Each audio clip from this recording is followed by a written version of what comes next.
Hello and welcome to the JB&M Sports Fanatic channel. Thank you everyone for joining me here for this stream. Hope you guys can hear me all right. Just let me know, I guess, in the comment section if anyone can hear me. But yeah, football season is back upon us here. We've got the Hall of Fame game, the Steelers and Cowboys, two teams that have a lot of history to them. I mean, where do I begin? I mean, just every decade of football that you've watched, I mean, you've seen greatness from both sides. I mean, the Steelers, they've been very consistent at being a winning organization.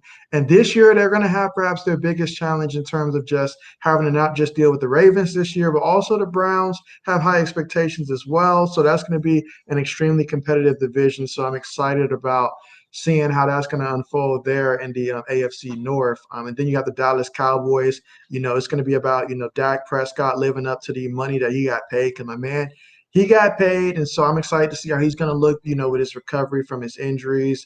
Then you've obviously got, Zeke. He looks like he's in great shape. So there's a lot to like about these Dallas Cowboys. It's going to be a question for them as to how improved is this defense going to be. I mean, they're showing, Dan Quinn and just, what kind of impact is he really going to have on this defense. If he can give them something like what he was for Seattle at some point, then yeah, I mean, you got to love it for these Cowboys, but definitely looking forward to seeing how that's going to play out this upcoming season. I mean, they made some moves, and I'm really looking to see how this is going to pan out for them. But yeah, definitely looking forward to seeing this season and just glad that we have some preseason to look forward to. And yes, I'm hyped about the preseason because I've missed football so much. And so just seeing football here is absolutely amazing. So I'm fired up about that. So definitely looking forward to that. I know in terms of who's going to be playing and stuff, like we should keep our obviously you're not going to see Dak Prescott out there, you're not going to see Ben Roethlisberger out there, but it's a good chance really to evaluate the rest of the team because you just never know, especially while we have COVID being as it is. A player can be available one day, the next day he's not. So you really want to see the rest of your roster and how that's going to stand. If you play fantasy football, it's definitely important to know who's going to be the next guy up. How does the coach line up these guys, who's going to be the running back one, running back two, running back three. That's the kind of stuff that you're really going to want to pay attention to. So those are things to look forward to here in this preseason game. And so just to scroll through really quickly, the injury report, you've got, yeah, Amari Cooper, he's out. Tyron Smith, he's questionable. DeMarcus Lawrence, he's questionable as well. Dak Prescott, he's not going to be playing. And then you look at the Steelers, and in terms of their injuries, they've got a couple guys on IR right now. You've got Dax Raymond, DeMarcus, AC, and then Anthony Coyle. And then you've got Pat Faramoff, who's questionable. And so just to go through a couple of the injuries there. So, but yeah, definitely have a couple questions for you guys here to get us through until we get this game started. So let's see. My first question that I'm going to pose today is I want to know who do you guys think is going to have the better season? Is it going to be the Cowboys or the Steelers? Definitely let me know who do you guys think are going to have the better season in this regular season. It should be a good one. If you look at it from the Steelers' point of view, I mean, the Steelers, they've always been a team that's been always, like competitive each and every year. I mean, regardless of who goes out there, they're competitive. That is for sure. And so they've got a tremendous defense. I mean, that cannot be understated because they have a tremendous defense there. And so the real question for the Steelers is that offensive line, how are they going to hold up? They've certainly got the weapons at receiver. And then Najee Harris, he's going to be a guy to keep your eyes on. He's going to be that X factor for the Steelers on offense to try to make life a little easier for Ben Roethlisberger, as we know that Big Ben is getting up there in age now. So definitely. And the future at quarterback for these Steelers, I mean, they've got a lot to think about beyond this season. I know Big Ben, he's been working on, getting in better shape. And so that should pay off for him. But definitely that's something to keep an eye on as the season progresses. How is Big Ben going to hold out, especially with a longer NFL season this time around? The offensive line is going to have to be able to block for him, create holes for Najee Harris. If this offensive line can come out and look like at least in the upper half of the league, that could really go a long way for these Pittsburgh Steelers this upcoming season.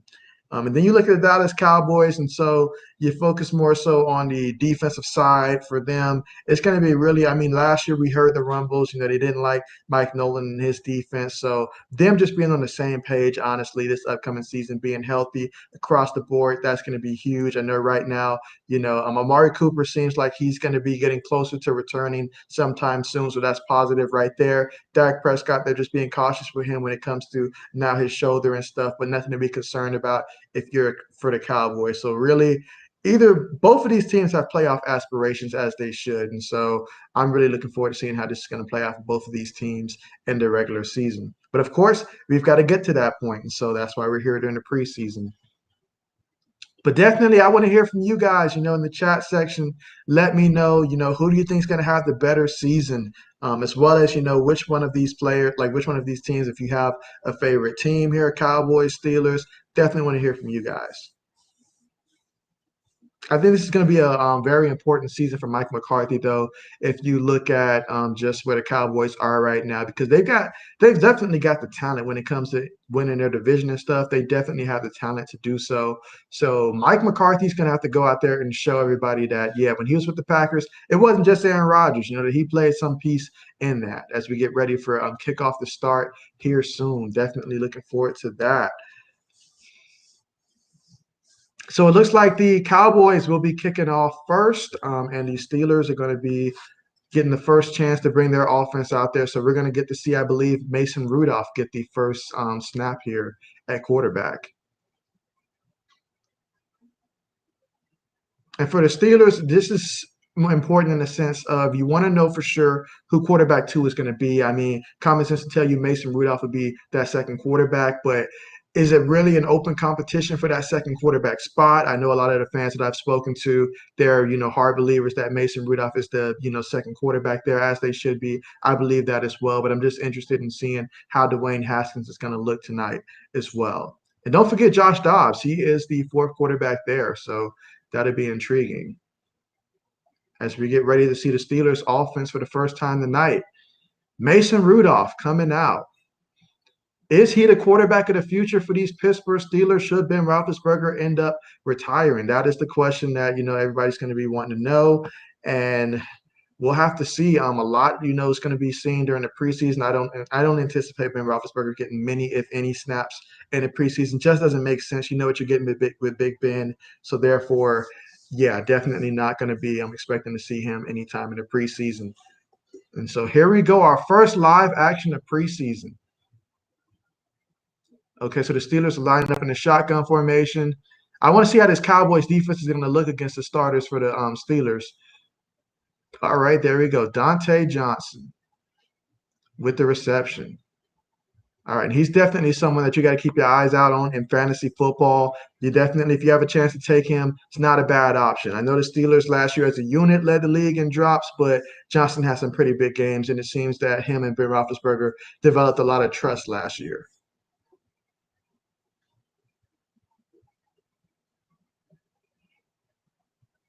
Let's see, second down and 3. All right, so they run the ball. All right, that's a first down there. Look at the power moving that defensive line backwards, though. Gotta love the aggressiveness there. I mean, like after going through all that camp and then you're constantly hitting each other, you're ready to go out there and hit somebody else. And so, they have to remind us of how last year started off for the Steelers, in which they did start off 11-0, and I believe it was against the Washington football team on, I believe, a Wednesday night where it all fell apart. I mean, after they lost that game, their only victory came against the Indianapolis Colts, and they finished 1-5, including losing to the Browns in back-to-back matchups. And so the Steelers definitely finished with a bad taste in their mouth. So I know they can't wait for the regular season to get here and just move beyond that. All right, Mason Rudolph, he's looking. Okay, checks that one down. All right, there wasn't nothing there, so good check down there. And we get to see Najee Harris. How he looks in the Steeler uniform. And again, the question right now is, who do you guys think will have the better season, the Cowboys or the Steelers? Definitely let me know in the chat section which team you think is going to have the better season this upcoming year.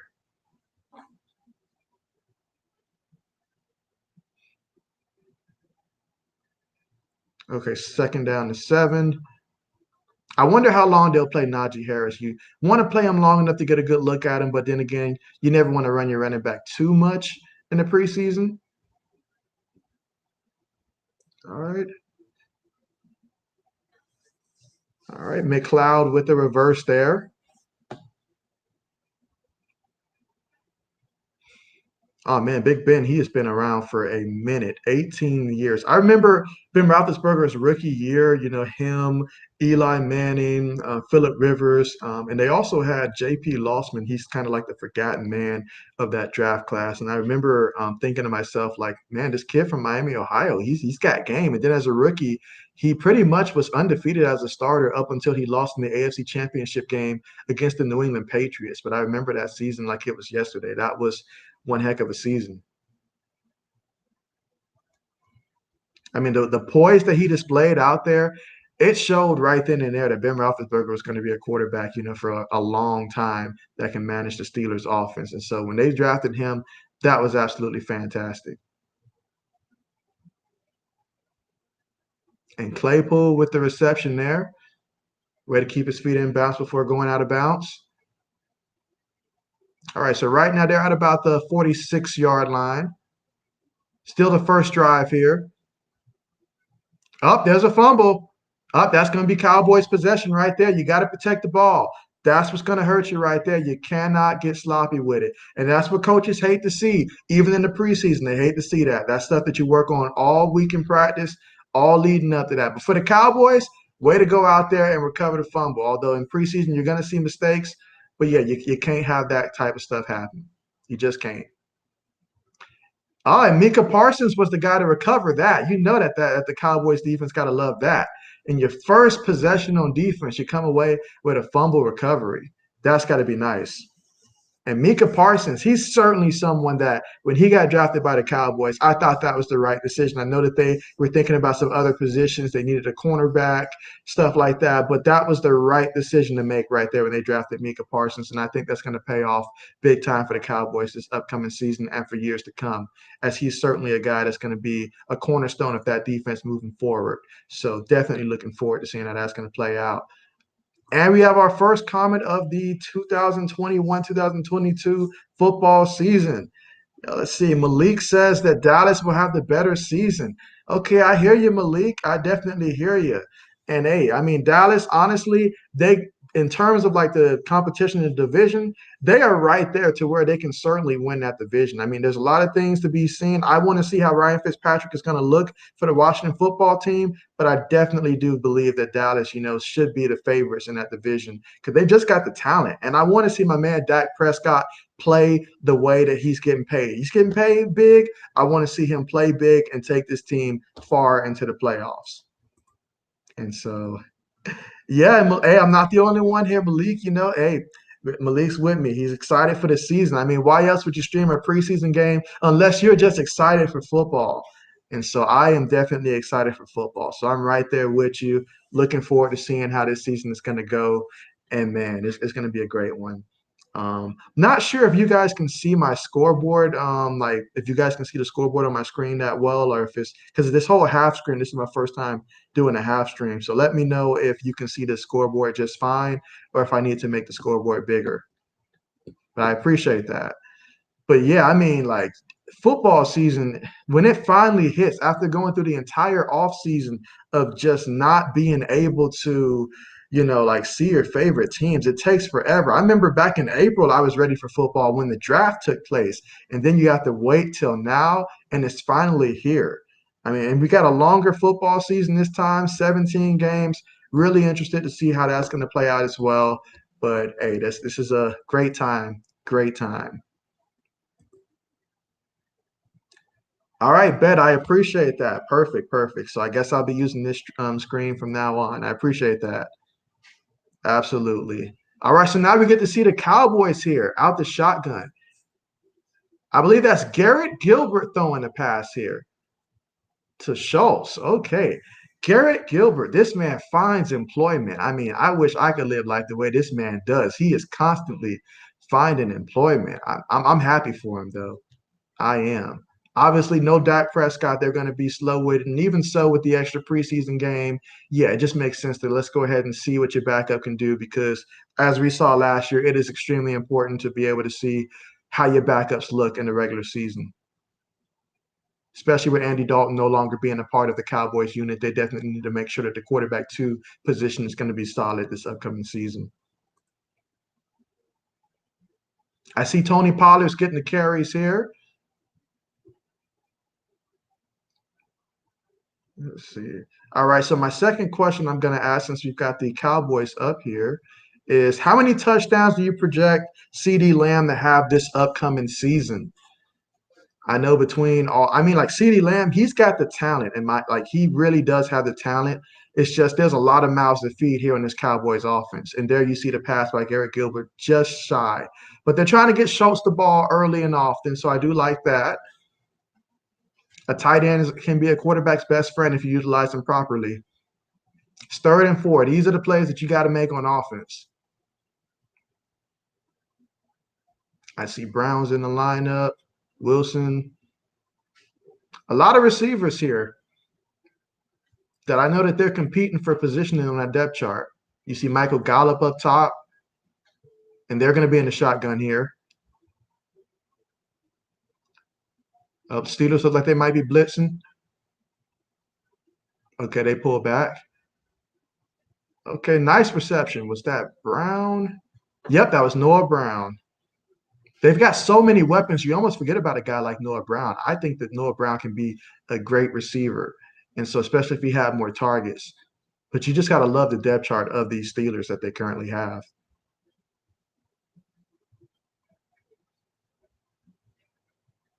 Yeah, but that goes back to the question here of how many touchdowns do you project CD Lamb to have this season? I think CD Lamb, he'll cross 1,000 yards receiving. In terms of touchdowns, I'll say that CD Lamb, he probably ends up with about 10 receiving touchdowns this upcoming season. I mean, there's a lot of mouths to feed in terms of, having to feed Amari Cooper, still Michael Gallup, and then some of these other receivers, like guys like Brown and Wilson. They definitely can go out there and, get their own. You still got to feed your running backs in the backfield. You've got Zeke, you've got Tony Pollard. They're going to be looking for carries near the end zone. And then not to mention whenever Dak Prescott decides to keep the ball on like a quarterback read or something like that. So many ways the Cowboys can score. And so, all right, 2nd down and 7 here. They're at their own 20. It's a pass play. I'm sorry, they're at the Steelers 20 here. Okay, he felt the pressure that time. But this is important here. Yes, he definitely wants to make the Cowboys understand that if he needs to come in and play, that they can trust in him to run this. So he definitely wants to finish for the touchdown as opposed to settling for a field goal here. But we know how good the Steelers defense was last year. So it's not going to be easy by any means, especially for a backup quarterback. It's 3rd and 7. All right, Gilbert's looking. He throws it. What a catch. What a catch. And that was Doodle or Doodle. Oh yeah, the Cowboys, there was a lot of injuries that really just hurt this team last year, honestly. There's no way around it. There were quite a few teams last year that injuries just took them out.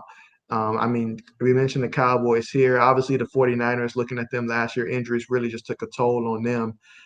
So definitely, yeah, but that was a nice pass right there by Gilbert.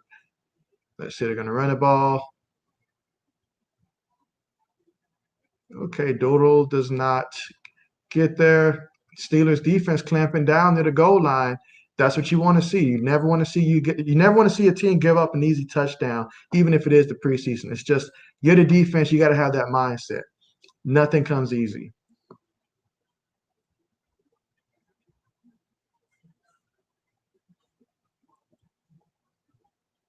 All right, they're lining up in the shotgun.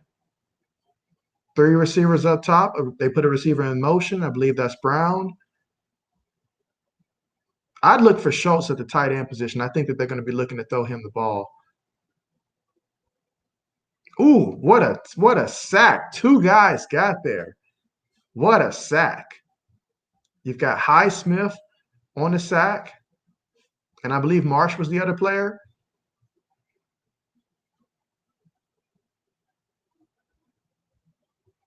Oh, yeah, that was a nice spin move right there. That spin move set him up.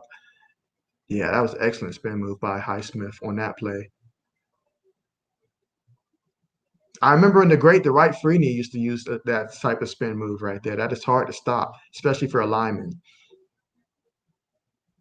All right, so we've got 3rd and goal, about 11 yards from the end zone. Gilbert's running for his life. Throws it. Almost picked off. Almost picked off. And that Steelers defense showing you why they were so good last year. Bend, but don't break. 4th and goal.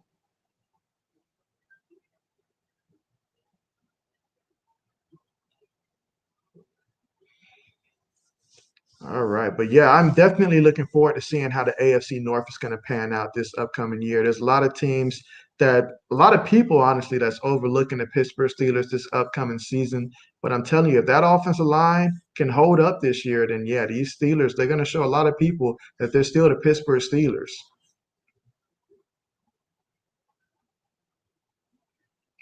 And Mike Tomlin, he's going to be a big reason for that. He keeps this team motivated and they feed off of his energy.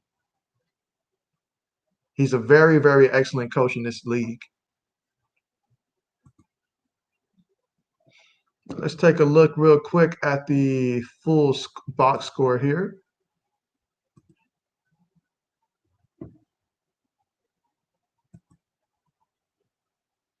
All right, so far in this one, Garrett Gilbert, he's been 3 for 6 so far. Cowboys have been lining up in the shotgun pretty much, and so has the Steelers. Mason Rudolph, he's currently 3 for 3, 21 yards so far. So he hasn't thrown an incompletion yet on that one drive. Tony Pollard, he looks fresh out there. He looks good. I like what I'm seeing so far from him. He's got 2 carries for 9 yards. And then Rico Dodal, he's got 1 carry for 1 yard. He's also, I believe, got a reception as well for 12 yards. And then you look at the Steelers. We got to see our first carry with Najee Harris, and that went for 6 yards. They also ran Ray McLeod. He had a carry for 2 yards. And then in terms of receiving, Dalton Schultz, he has 1 reception. I believe he was targeted like 2 times. It was back to back when it happened. And so he had a reception for 15 yards off of 2 targets. Rico Dole, he had that reception for 12 yards. Noah Brown, a reception for 7 yards. And so, yeah, just spreading the wealth around and just seeing what these guys can do. I mean, it's the preseason. That's what this is all about. It's not so much about the scoreboard, but rather just being in different scenarios and then seeing how your players react during those scenarios. That's what it comes down to, honestly, when you're the team that's, playing in a preseason game, especially Hall of Fame game, major celebration. We saw a lot of, all-time greats out there. And plus, hey, people like myself, we miss football so much that usually we'll tune in for the first quarter of a preseason game until we start, realizing like, hey, we don't know just about a lot of people on the team. But hey, this is why I'm here for, so we can try to see as many people as we can.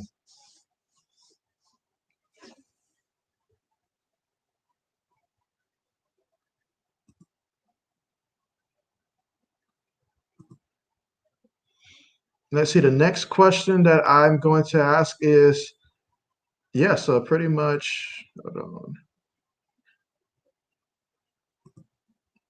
Yeah, so what is your touchdown to interception ratio for Ben Roethlisberger?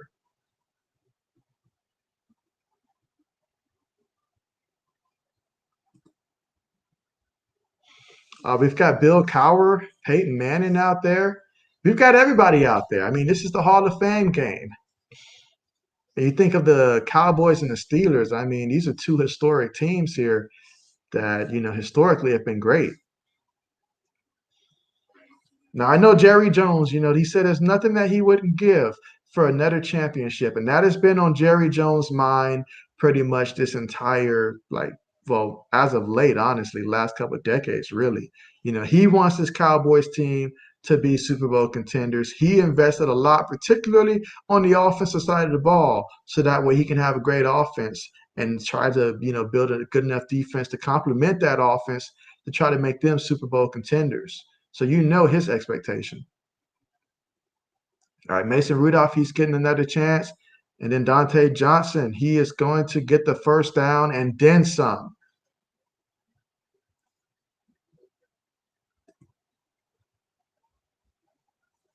Yeah, that was a 12-yard nice catch and run right there. He almost slipped out there, but he caught his balance and he got the first down.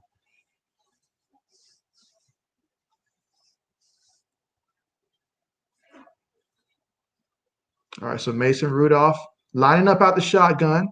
A lot of shotgun plays being ran tonight. All right, so they've got, is it Najee Harris on the carry? Looks like a gain of about, what, 4 or 5? Yep, that's Najee Harris. Gained 5 yards on that one. He's looking real good so far tonight.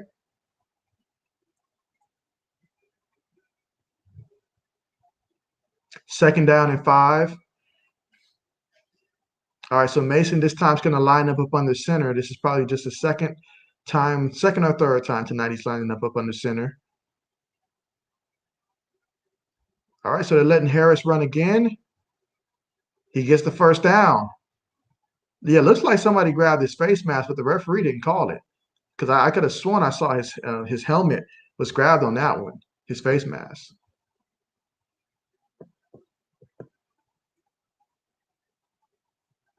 But yeah, let me know in the comments section. What do you guys think is going to be Ben Roethlisberger's touchdown to interception ratio for this upcoming season?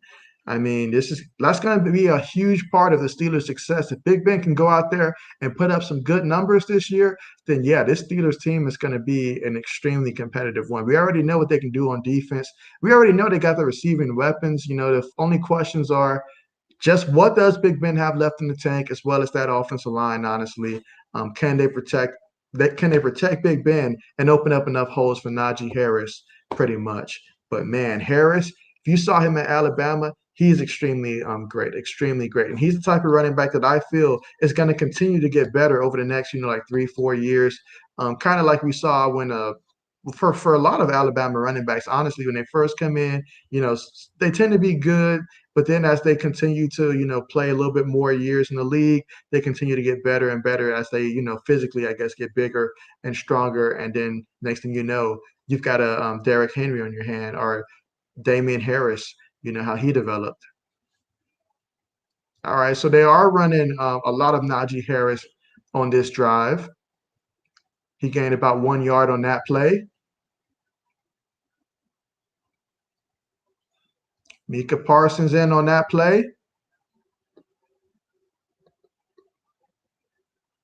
It's important to remember that the defensive coordinator is Dan Quinn for the Cowboys.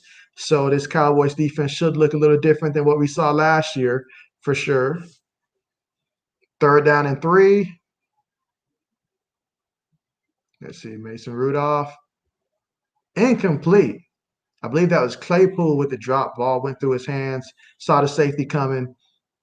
And yeah, last year, these Steelers, they led the league in drops. And so they definitely got to make sure that they are better at focusing on finishing the play. But that's a catch you got to make as a receiver, because that kind of stuff can cost you. But he knows better than that. All right, so the Steelers, they're going to punt the ball. All right, first punt we see tonight, because in the first drive, the Steelers fumbled the ball, and that's how the that's how the Cowboys got the ball off of the fumble recovery. So now we see the first punt.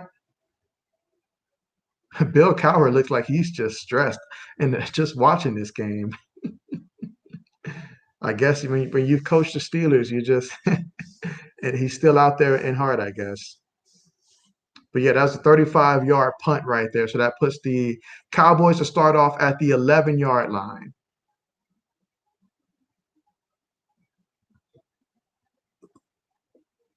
Yeah, and so far, I mean, Mason Rudolph, aside from that one drop by Claypool, he's been pretty spot on with his passing so far. He's 5 of 6 for 39 yards. Najee Harris, he's got to run the ball 4 times for 18 yards. So he's averaging 4.5 yards a carry. So that's nice to see right there. I like what I'm seeing so far from him. And so there you have it in this very limited time that we've seen so far in this game, still in the first quarter.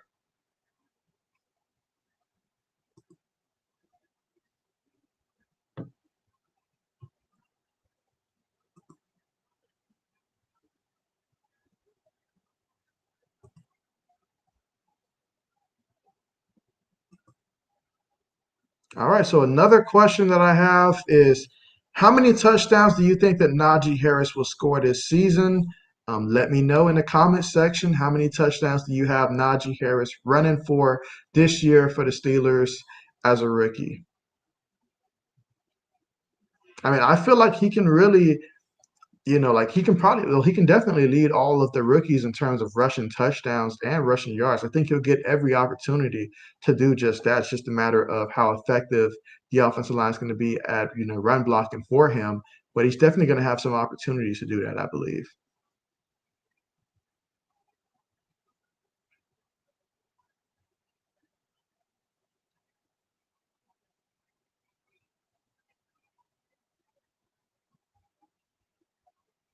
But yeah, we finally have football season back. Some nice preseason games here. And for a lot of these players, I mean, they are playing for their NFL careers. They're, the guys on the roster that's out there that, are, as we like to call, camp bodies and stuff. This is their opportunity to shine, even if they end up still getting cut. Another team, might watch the film and be like, hey, I like what we saw there. So it's a great opportunity for guys who, generally are just trying to make, whether it's the practice squad, whether it's, audition for a roster spot for, this teams, maybe some other teams. It's just a great opportunity because you never know. I mean, one day, it could be you impress the defensive coordinator, he ends up getting a head coaching job, and then boom, it turns into some type of opportunity in the future. So you just never know. So preseason does hold some value there. All right, Gilbert with a nice pass right there across the middle to Wilson. And that's a gain of 21 yards. That was a nice pass right there. When you give Gilbert some time, he can throw it. Let's see, the Cowboys still lining up in the shotgun. They've pretty much been in the shotgun, I feel, the entire game so far. All right, so the carry right there, that's what, 2 yards in the carry? All right, so yeah, that's a 2 yard carry right there by Dodal.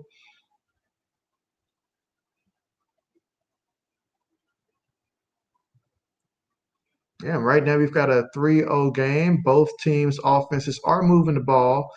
Difference is, yeah, the Steelers, they had a turnover in the first drive.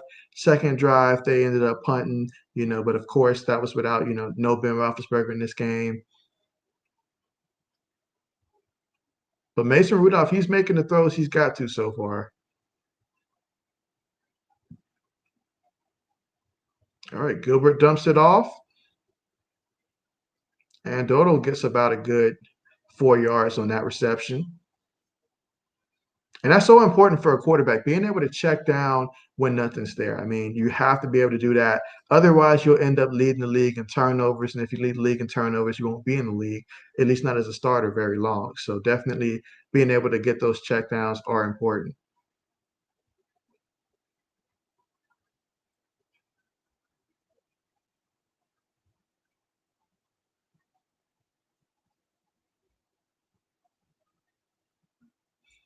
Let's see, Gilbert looking. What a clean pocket that was. He was able to set his feet and make that throw. So that was nice protection up front on that play. Nice throw, nice execution. And once again, Wilson for the reception, this time for 8 yards.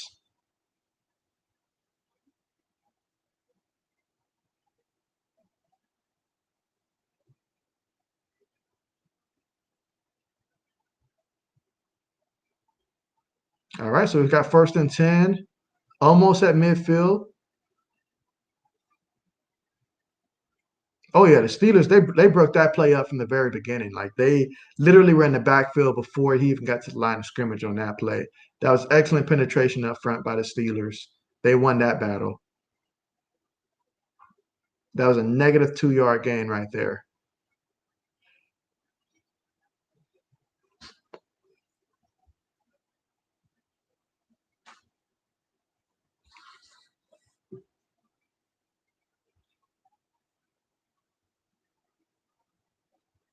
But yeah, definitely if you're tuning in and watching, definitely do, feel free to comment in the comment section. You can tell me how many touchdowns do you have Najee Harris winning, or just, what team is your favorite team, just anything football related.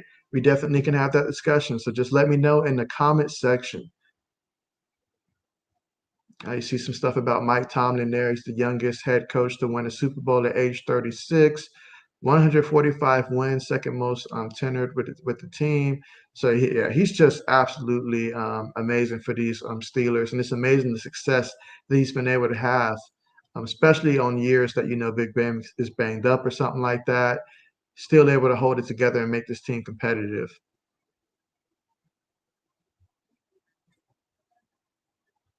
Many people really forget though how the Steelers started off the year last year. I mean, they were getting a lot of wins and stuff with stout defense, and they started off 11-0. But many people, forget that because of how the season ended for the Steelers. But at one point, people were thinking the Steelers, they could be a Super Bowl team.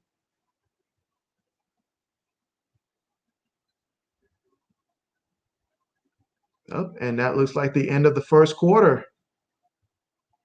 Oh yeah, both teams have to be encouraged tonight with what they saw. Yeah, the Steelers had that one turnover on offense that they, pretty much caused themselves, but you got to be encouraged with what you've seen so far in this game.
All right, I am back, and I see that the Cowboys they have the ball now.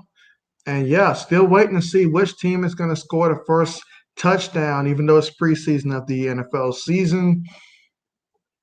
I see they've got Peyton Manning here at the game as well. But yeah, definitely looking forward to seeing that. As Garrett Gilbert, he just threw that 17-yard completion there. Will this be the drive that results in the touchdown? Oh, nice run right there by Dodo for about, 8, 9 yards. He looked explosive in the inside right there. I'm liking what I'm seeing so far from him.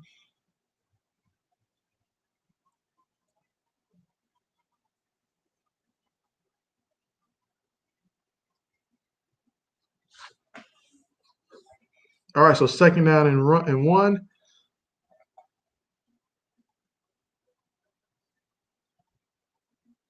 Dodo with the carry again. Gets the first down.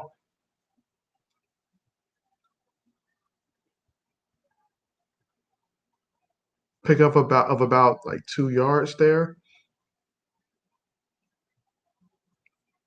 Yeah, so far I'm liking what I'm seeing right now from Dodo whenever he carries the ball. I like the little burst that he has inside, able to finish strong. Oh, we've got a flag.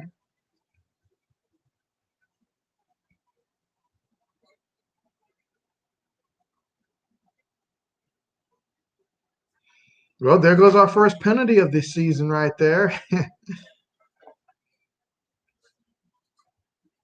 The penalties can certainly mess up a drive, that's for sure. But yeah, this type of game right here, this is a great, coaching lesson for both teams, as they're continuing to really just get ready for the regular season, honestly. All right, this time it seems like we got a different running back in there.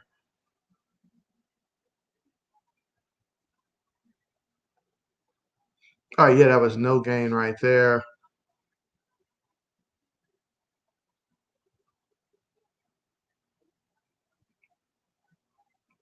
Yeah, and I believe he's the fourth string running back for them.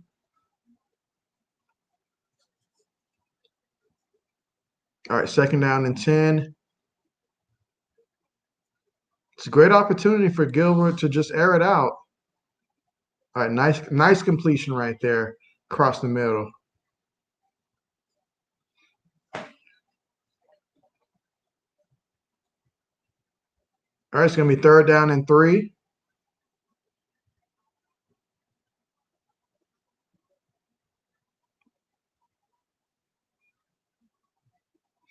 Here at the Hall of Fame game. Can the Cowboys get the first touchdown tonight?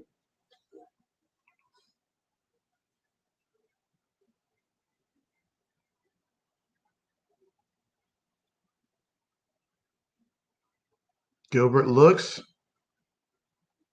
Ooh, that pass rush got to him, and he fumbled it. Nice strip right there by Marsh. That's like the second time I've seen him get in on a sack as well. But nice recovery by Knight to be alert and keep it for the offense as they bring out the special teams unit. But yeah, Gilbert clearly looking to try to make a play. And that's a lot to ask for, the offensive line to continue to hold guys like that for that long. This should be a chip shot. Oh man, what a terrible miss. Oh man. Well, the defense comes up big for the Steelers. It may be the preseason, but the Steelers defense is in full effect. Forcing a fumble, then a missed field goal. Hey, gotta like what you see so far.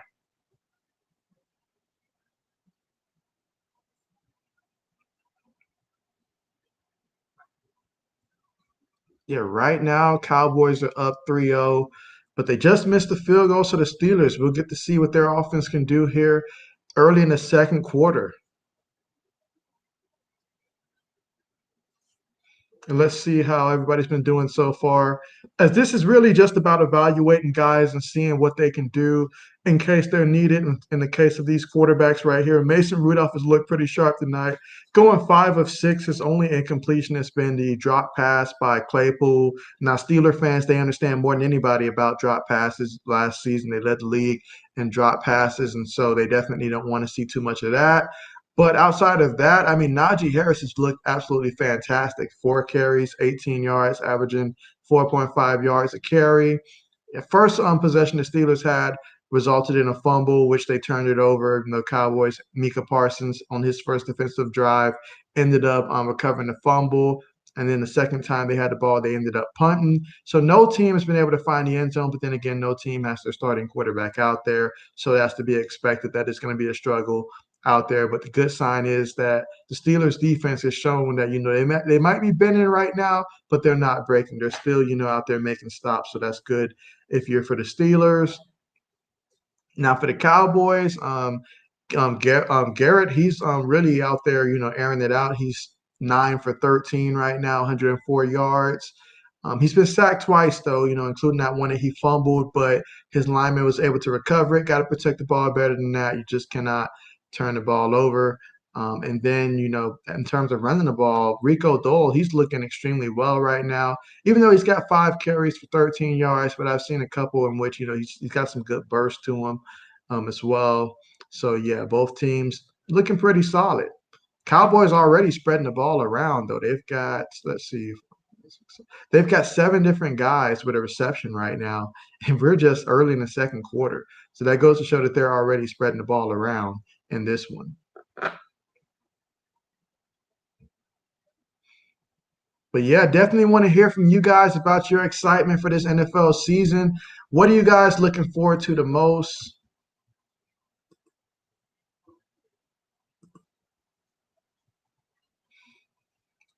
Yeah, what are you guys looking forward to seeing the most this regular season? What storyline are you watching the most?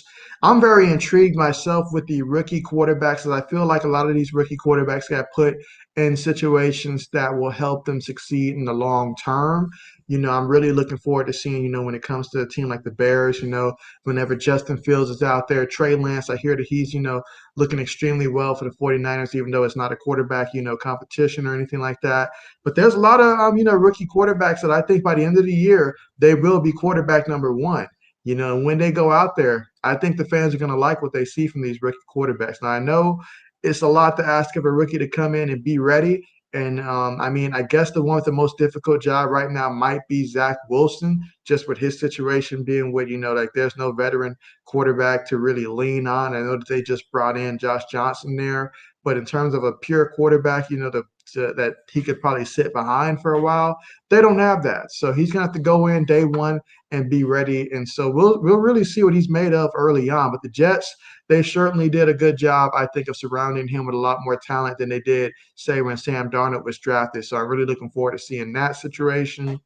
And then you have some of the second-year quarterbacks. Joe Burrow. We saw a small sample size of what he had last year before he got hurt. How's his rehab going? How is he going to look this year? Tua, he heard the rumbles and stuff, about Deshaun Watson and all of that stuff throughout the offseason. And so, and what a pass that was right there by Mason Rudolph to Claypool. That was an excellent pass right there. But Claypool looks like he's slow to get up. You have to think that maybe he got the air knocked out of him, possibly. Let's look at that replay right there. I mean, he had the reception, or did he? But yeah, he's on the floor.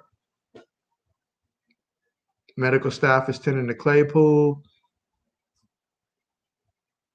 But yeah, there's so many storylines that I'm really looking forward to seeing how this is going to pan out, honestly. Tua in year two, is he going to take a big step, or is he going to look similar to what he did in year one? And if he does, then I don't think that they'll bring him back after that if he does not go out there and ball. But if he goes out there and ball, then hey, the Dolphins are only going to go as far as he can take them, I feel. Because like honestly, he's the X factor of that team right there. If he goes out there and he looks like the quarterback that they were hoping that he was when they drafted him, that could really bode well for the Miami Dolphins, I believe, that upcoming season. And the Dolphins, they have the talent. Obviously you need to keep that talent happy. So they definitely need to work on that. But definitely they have a lot of talent to compete in the AFC East over there. And then speaking of the AFC East, the situation with the Patriots, talking about Cam Newton, he's quarterback one for right now. Mac Jones. I felt like Mac Jones, if he was really going to reach his ceiling with the team, he had to go to one or two places, in my opinion. The first place was obviously the Patriots, where he's at right now. Second place, I could see him having success would have been if he were to somehow end up on the Saints. But being with the Patriots, that's a great scenario right there. And so he doesn't seem like he's letting, like the high expectations get to him. He's going down there, being humbled, saying all the right things, and just going out there and working, because Bill Belichick doesn't hand anything to anyone. You've got to go out there and constantly earn it. And so we'll see how that situation plays out. But as long as Cam goes out there and New England's winning, I think he'll, continue to hold that spot. But if he goes out there and starts just struggling, kind of like we saw when he came back from COVID, then that would be how Mac Jones, would get his opportunity, I feel. Now, it is important to note that just because Cam struggles doesn't necessarily mean that Mac Jones will get the call, unless Mac Jones is showing in practice that he deserves it, because they still have quarterbacks in the roster, like obviously Brian Hoyer. We know Bill Belichick, keeps bringing him back.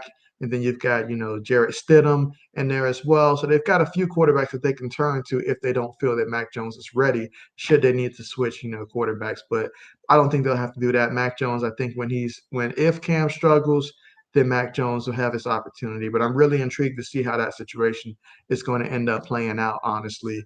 That's one of the Patriots are really just as a team an X factor. You've got the guys that decided to come back, from opting out. I'm going to see how that pans out. And then not only that, just the fact that they brought in so many guys in free agency. Bill Belichick has never spent like that in free agency. So really looking forward to seeing how that turns out. Speaking of which, Najee Harris tackled in the backfield. That was a pretty big loss right there. That was about 4 yards. So excellent play right there for the Cowboys defense. And that's what you want to continue to see if you're a Dallas fan right there. If you can play like that throughout the season, I'm telling you, there's going to be a lot to be hyped for these Cowboys if you are going out there making plays in the backfield like that. I like the addition of Micah Parsons. I feel like that was an important piece for this Cowboys team. But yeah, if you look at this Cowboys team, they really can surprise a lot of people this year, especially with the coaching staff that they have now, particularly on the defensive side. There's some good things to be seen there. All right. And Harris, he gains 2 yards there.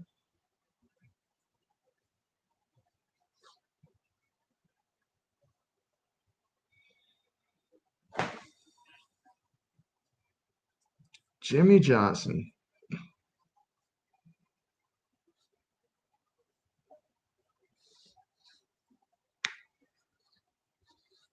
Let's see. One of the things that I'm also looking forward to the most for this upcoming season is I want to see how that NFC West is going to look.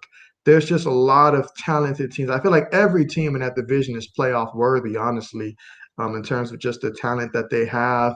Everything from the Rams to the 49ers to the Seahawks, of course, with Russell Wilson, to the Cardinals. I think Kyler Murray, he's due to have a great season this upcoming year. So I'm really intrigued to see how things are going to pan out. But it's going to be a very competitive division over there in the NFC West. So that's one that I'm looking forward to the most.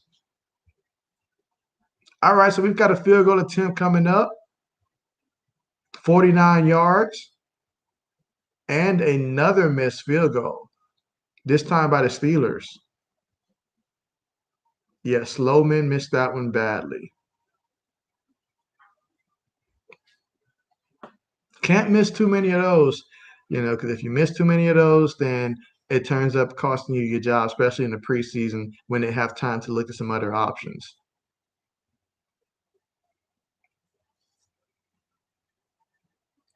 So right now it is still 3-0 in this defensive game. And so far, Garrett Gilbert, he's looked impressive, 9 of 13, 104 yards so far, sacked twice. Mason Rudolph, he's 6 of 9, 84 yards. And then rushing, You look at Najee Harris, 7 carries, 22 yards, averaging 3.1 yards a carry.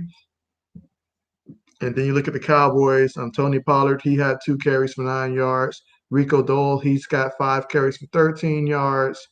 So he's averaging 2.6 yards a carry. But yeah, this is a very defensive matchup, which I mean, you could expect that considering that, yeah, the starting quarterbacks wasn't playing and stuff like that. And so a lot of people sitting out. So yeah, that's to be expected in the preseason game.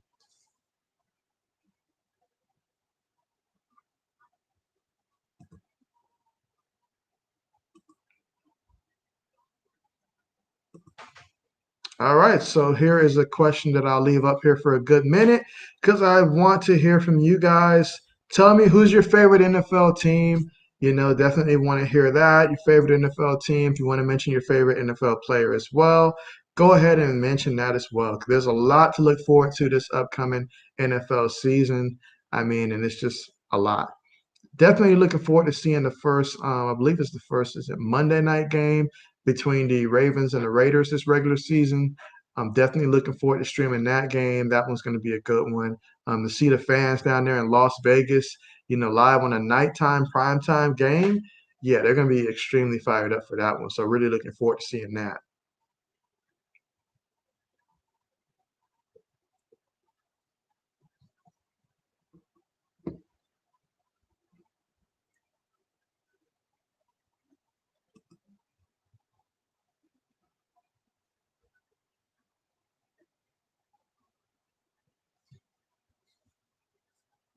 Yeah, so far in this one, I mean, both teams, if you're the defensive coordinators, you got to be excited about that. I mean, your defenses are looking nice, creating turnovers. All right, so Cooper Rush is in the game. He gets the throw. All right, his first pass goes for 13 yards.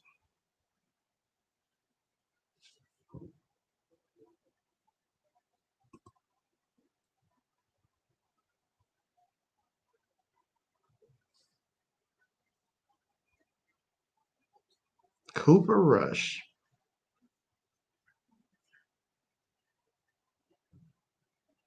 All right, so we've got a 1st and 10 just past midfield. Dodo with the carry. He's running. He's caught. Oh yeah, they got him. He wasn't going nowhere. They got him.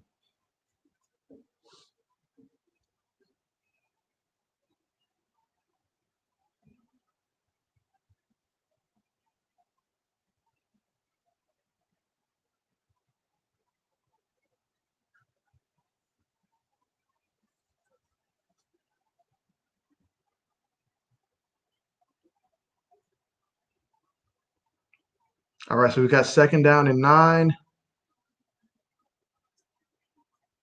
Again, now we've got Cooper Rush and a quarterback.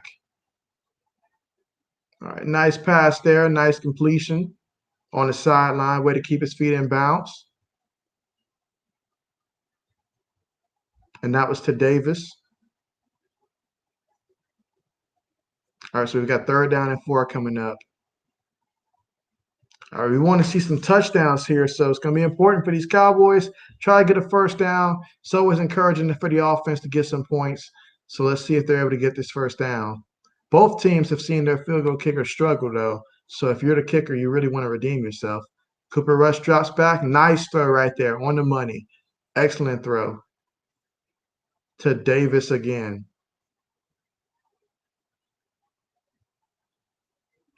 But yeah, the depth chart that the Cowboys have at the receiver position is absolutely stacked. I like their receivers.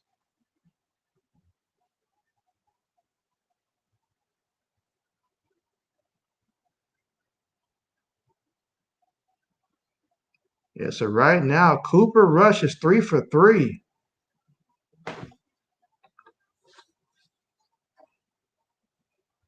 All right, 1st and 10. All right, that snap from up under center. And Dodo, he's getting a good amount of carries in this one. They're really evaluating him.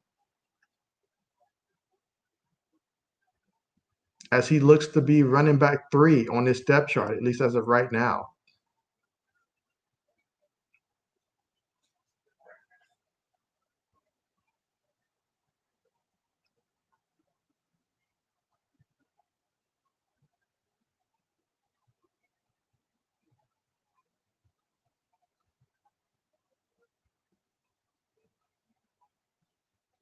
Up, and that carry right there goes for about a yard. But yeah, there's a lot to look forward to for both teams, and just so many questions around the league right now. I mean, this is a fun time, honestly, with the news constantly coming in. Of course, this time of the year, though, when you're playing a preseason game, the one thing that you want to make sure that happens above everything else, you need your guys to stay healthy. Like, you cannot have your starters going out there and getting hurt. You never want to see anybody getting injured, of course, but especially your starters, and from a team perspective, definitely. But this is a great opportunity here for the Cowboys to really get a strong evaluation of what they have at quarterback. As we remember, because Andy Dalton is no longer the backup quarterback here for the Cowboys. So you certainly need to make sure that your backup quarterback situation is at least to where you're comfortable, to where if they have to come in a game or two, they can do that. Because with the extra game that we have this NFL season, that just increases the odds of, an injury or something like that happening, even more. And so definitely you just want to make sure that your backup quarterbacks look good.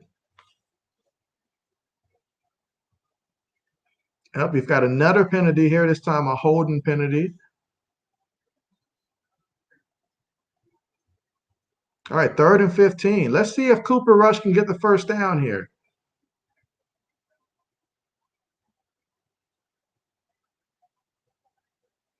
All right, so they're going to spread everyone out this time. No backs in the backfield. Cooper takes it. Oh, incomplete, almost picked off there, but great defense there by the Pittsburgh Steelers, making a play back there in the secondary. Oh, yeah, he read that one coming. He read that one coming. Sai, thank you so much for joining the stream. Glad to have you here. Appreciate you.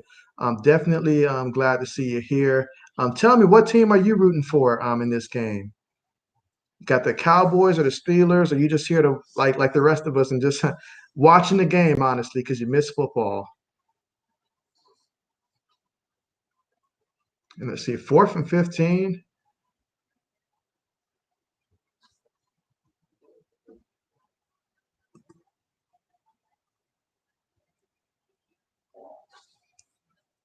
And yeah, definitely appreciate you guys, for joining for the stream. Definitely let me know in the comment section, what are you expecting for this NFL season? Who's your favorite team? All that great stuff. Definitely want to hear from you guys. And if you're new, do consider liking and subscribing to the stream. Best way, well, subscribing to the channel. Best way to stay up to date with, I do a lot of NFL content, NBA content, and all that great stuff. And so let's see. All right, so size here for the Cowboys. Okay.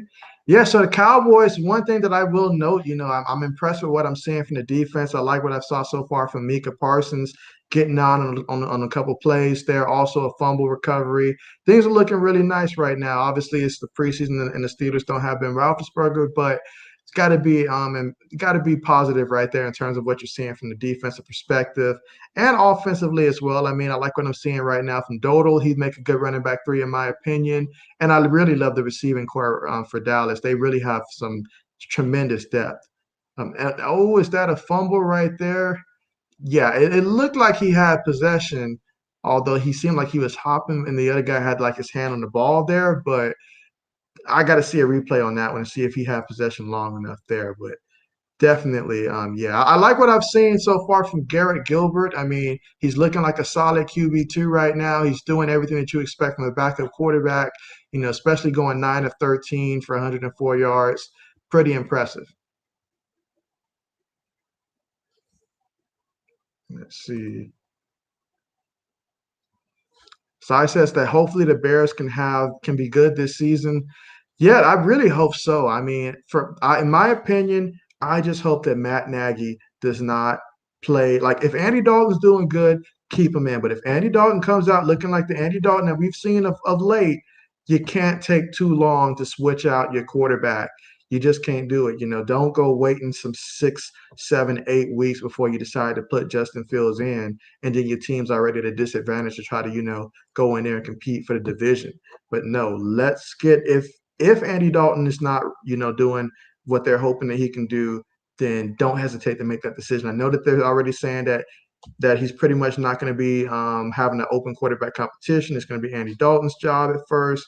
And so we'll see how that plays out. But aside from that, though, yeah, what gets me, though, is that I'm curious beyond this year for the Bears. What are they going to do at wide receiver when it comes to Allen Robinson? Because I'm pretty sure when this year's done, I see Allen Robinson going elsewhere.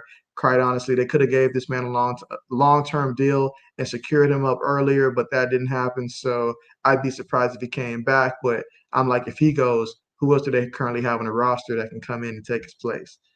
It would not be a bad idea, though, if the Bears consider getting to kill Harry from the Patriots, I think. I think that would be something that might be beneficial for that team moving forward. Just an idea, though. Just an idea.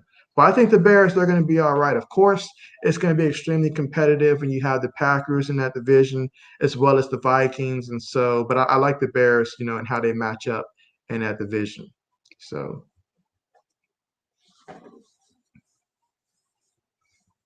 let's see. But yeah, I'm like, man, we still got to put up with a couple more weeks of preseason before we get to the regular season. I am ready for opening night when we get to see the Cowboys and the Buccaneers face off against each other. And if you're the Cowboys, I mean, you're what, on Hard Knocks? You get to open up the NFL season. I mean, come on now, dude. You're getting a lot of prime time here. Hall of Fame game. I know Jerry Jones is absolutely loving all the attention that the Cowboys are getting. And so if these Cowboys can put it together this year, wow, that would be absolutely amazing. Let's see. Sai asks, okay, so what is my favorite team in the NFL at the moment? I am a Patriots fan. I have been a Patriots fan since 2002. And I became a Patriot fan. Let's see, that was the 1 year that Tom Brady did not make the playoffs as a starter. And really, it was my first time watching football back in 2000. It was the 2002 season. So the year after he had won the Super Bowl, but me as a kid, I had no idea he won the Super Bowl the year prior. And so I just knew that I lived in Miami. Patriots had beat the Dolphins that year. It was like the Week 17 matchup. If the Dolphins would have won, they would have made the playoffs. And I was that guy that was trying to go against the hometown team at first. So Patriots became my team. And it was at the perfect time, too, because that's when they started, the whole dynasty and stuff. They beat Carolina, beat the Eagles. And then I was just a Patriot fan, since all of that. So, yeah, been a Patriot fan for quite some time now, which is why I'm really looking forward to seeing how Mac Jones is going to look in the preseason. But when it comes to the Bears, though, Justin Fields, I watched a lot of Ohio State play. I'm an Ohio State Buckeye fan at the college level. So me and Justin Fields, like he was just so great for Ohio State. I really want to see him do well. Speaking of Ohio State, I see that the Steelers have stubbed in Dwayne Haskins, and I really want to see how Haskins is going to be doing in this game, honestly. This is one of the things I was looking forward to the most about today. I mean, I saw Haskins at Ohio State as well. And when he took over, this was at a time where Ohio State quarterbacks really just wasn't throwing the ball that well. They were running, but they were not really throwing the ball that well. But he came in, he was poised, and man, I knew from the get-go when I first saw this kid at college play that he was going to be someone special at Ohio State. And so I'm really hoping that he can find a way to, stay away from all the off the field issues and stuff and just keep your mind on football. And then hopefully at some point, he's able to learn from being around a guy like Ben Roethlisberger, who's been in the league for 18 years and, develop the right way, with Mike Tomlin as his coach. And I'm hoping the best for him. We'll see what happens from there. But he's got an opportunity, just got to make the most of it. Let's see, he's going to line up in the pocket, in the shotgun right now. All right, Haskins drops back. He's going to run, slides. That's important. Whenever you take off and run, you have got to slide. That has got to be, on the brain whenever you take off and run. We've seen too many quarterbacks, end up losing their, job or getting hurt or whatever because they don't slide quick enough. So you got to be able to determine when's the perfect time to slide. But 3rd and 5 coming up, it's a great time to evaluate, if Haskins can contend for that second quarterback spot or not. I mean, honestly, I believe it'll go to Mason Rudolph, but you know, I don't think that Mason's that much better than Dwayne Haskins to where it can at least be a conversation. Haskins throws and incomplete. That was a nice looking throw though, but Williams he timed that one excellent. I'm sorry, that wasn't Williams. That was but that was a nice time right there on that pass to deflect that one. 2-minute warning before halftime. So far, we've seen a total of 4 quarterbacks get some play in this one. Garrett Gilbert, he went 9 of 13 for 104 yards. Cooper Rush, he went 4 of 5 for 45 yards. Well, he's still, quarterbacking for the Cowboys right now. Mason Rudolph, 6 of 9 for 84 yards. And Haskins right now is just 1 of 3 for 9 yards.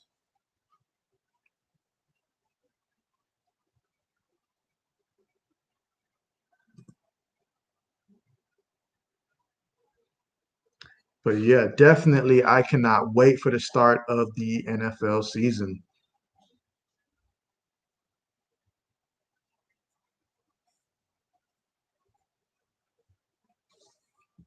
Let's see. I really want to see how the Tennessee Titans are going to look this upcoming year.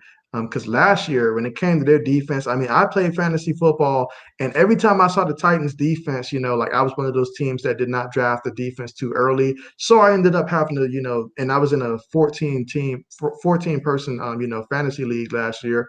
So I ended up always picking up the Titans defense, thinking, well, it's the Titans defense. The year before, they looked great. And it just never worked out anytime. So the Titans defense certainly is going to be the X factor of the Titans team. And so I need to see how this defense is going to look. I know a lot of people that I've spoken with, they've got the Titans being anywhere between about 12 to 14 win team is the most common answer in terms of the record prediction for the Titans. And I can certainly see that, but there's a lot of things that have to go right for this Tennessee team. But I'll talk about the positives, starting off with that first. When you look at the Tennessee Titans, obviously the addition of Julio Jones on the opposite side of A.J. Brown, you love that combination right there. Ryan Tannehill has been amazing for the Tennessee Titans. A lot of people still view him the way that they did, because of how he played with the Miami Dolphins and all of that stuff. I get that, but my man Ryan Tannehill, he can throw and he plays the quarterback position the way that you want it played, especially off that play action fake pass and stuff like that. So that's some of the positives. Obviously, Derrick Henry, we know what he can do. I'm still mad that Madden just does not have him as the highest rated running back, but that's a different story right there. But I like what Derrick Henry and that offense brings, especially now with those 2 receivers to help keep teams from putting 8 men in a box and stuff like that. And so those are some of the positives, the offensive line as well. But I am concerned about Julio Jones, coming off the injury that he had. I read somewhere that it's about an 80% chance that you end up with some type of like follow-up injury or something like that when it comes to what Julio Jones had. And so I really hope that's not the case. But I'm certainly, concerned about the health of Julio Jones in the future. So that's obviously something I'm going to be keeping an eye on for the Tennessee Titans. Aside from that, though, if the defense can just go out there and be solid, I like Tennessee this upcoming season, especially with the Colts having their quarterback issues. Let's see. So Sai says, who do you think is going to be the best team in the AFC West? Yeah, the AFC West. Well, before I answer that, I have to say that there's an aspect of each team when I look at the AFC West that I do like about this upcoming season. I'll start off with the Denver Broncos. I love their defense that they have, and I felt like, they made the right decision not going for a quarterback. And it took me a while to come to that conclusion because I felt that quarterback is what's holding this team back the most. They need to have quarterback. But, obviously they did draft Drew Lock. They're going to give him one more chance to go out there and try to compete for his job. If he doesn't win it, then Teddy Bridgewater get his chance. And I think at some point he will. But it's like they say, if you have 2 quarterbacks, then you you don't have a quarterback. So that's what's going to hold them back. But they're going to need to see some big development at the receiving position. But this is still a very talented team. And the Broncos are a team that if you're favorites in the game and you play in the Broncos, you could very well lose that game because they certainly have that type of potential to where they can beat anyone on any given night, honestly. So I do like that for them. And as for the Raiders, I like what I'm hearing throughout camp, that these receivers seem like they're stepping up even more this year. And Derek Carr, he seems to be, playing extremely well as of late. And camp's going really well. The defense, got to see how they look. I do like some of the moves that they made defensively, but was it enough? They can match up pretty well, but in terms of being the best, I wouldn't say that. Now, to get closer to answering your question, the best team in the AFC West, and for me, it comes down to either the Chiefs or the Chargers. Obviously, you go with the Chiefs because you saw the success. You know what Andy Reid can bring. You know what Tyreek Hill, what he's all about. I mean, that speed that he's got, no man should have that kind of speed. That's just unfair for any defensive back to try to guard. Then you add Travis Kelce as well. And so that team, and then the offensive line, the money that they invested to improve on the offensive line, let me tell you, that was absolutely huge right there. Now, in the defense, they're pretty solid and underrated on defense as well.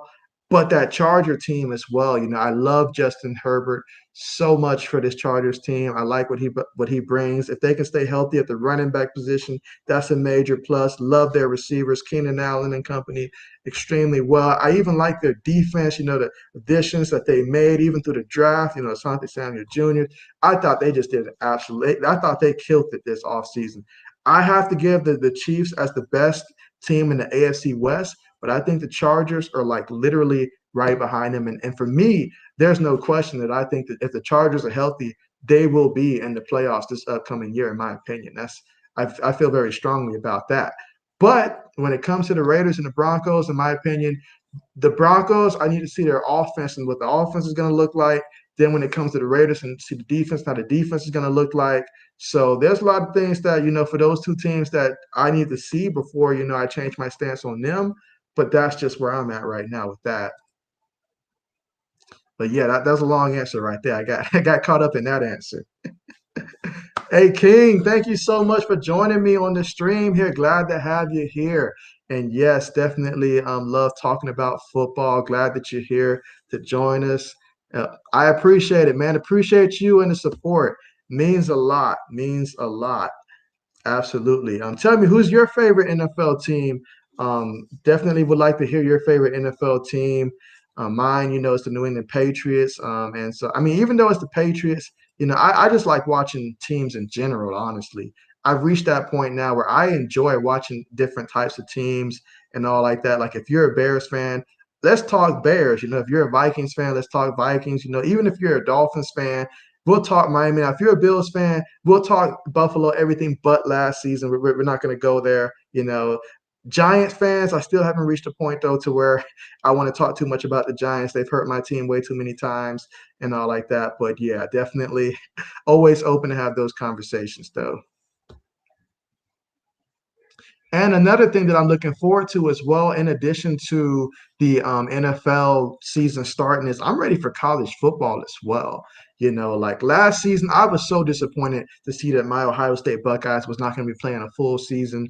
And honestly, even though we made the college football playoffs, I don't think that was the right decision for Ohio State to be in the college football playoffs just because we didn't have enough games, honestly. Like we just did not have enough sample size. And it wasn't fair to someone like a Texas A&M or a Cincinnati. That's just how I felt about it. Nothing against our team. I felt that we were, like one of the top four teams. It's just we didn't play enough games. That's what I'm saying. Like you got to give it to someone who actually went out there and played the games. But, like definitely got to put that championship game behind Ohio State for sure. All right, so we've seen that pass right there and by Coop, and that was just, yeah, he threw that one out. But we've got a flag on that play. And right now we're still 3-0. I mean, I've been talking this whole time, and I look up and we're still 3-0 right now, 37 seconds before the half. Let's see. Okay, so a Carolina Panther fan. Nice. Okay. So I've actually, done a couple of video covering, my prediction for the Carolina Panthers. I projected that they, off the top of my head, I think that they're a 9 or a 10 win team this upcoming season. I think the X factor for this team mostly is going to be Sam Darnold, but I hear a lot of people, talking about Sam Darnold as if he's not going to be doing anything this year. And I get it. I mean, so far what we've seen from Sam Darnold, there hasn't been enough to install that confidence in Sam Darnold. However, I have to say, you're reuniting him with the best weapon he ever had in Robbie Anderson. Plus, you're giving him some more weapons to work with, like a DJ Moore. And then not to mention out the backfield, we're not talking about handing the ball off to Frank Gore in the backfield. No, we're talking about giving it to Christian McCaffrey. Nothing wrong with Frank Gore. He's just a little up there in age, by the way. He's had a tremendous career.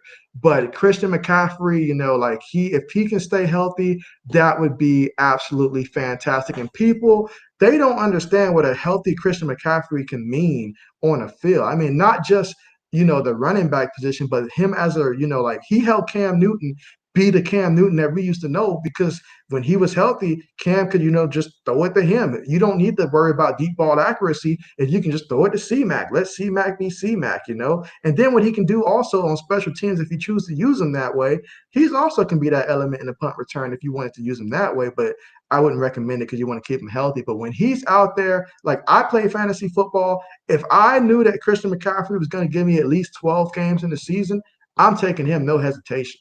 No hesitation about that with the first pick. Christian McCaffrey is the guy that you want. And so I'm just saying. But I like overall what Carolina has, and so I can definitely see them being, like about 10 wins. Honestly, I think Sam Darnold will do better than a lot of people expected. I've got probably above average for him this upcoming season, and then continue to improve upon that as he, continues to get more familiar with the system. Because another X factor is the offensive coordinator, the same offensive coordinator that was down at LSU that pretty much helps that helped Joe Burrow look like the Joe Burrow that we saw that got him drafted by the Cincinnati Bengals. They wanted to try to pair them two up. It didn't work out that way. But yeah, I know that he can call a good game. Now, last year, he was working with Teddy Bridgewater. When you got Teddy Bridgewater, he's more of that, like, I'm just going to play it safe type of guy. You've got Bridgewater in at quarterback.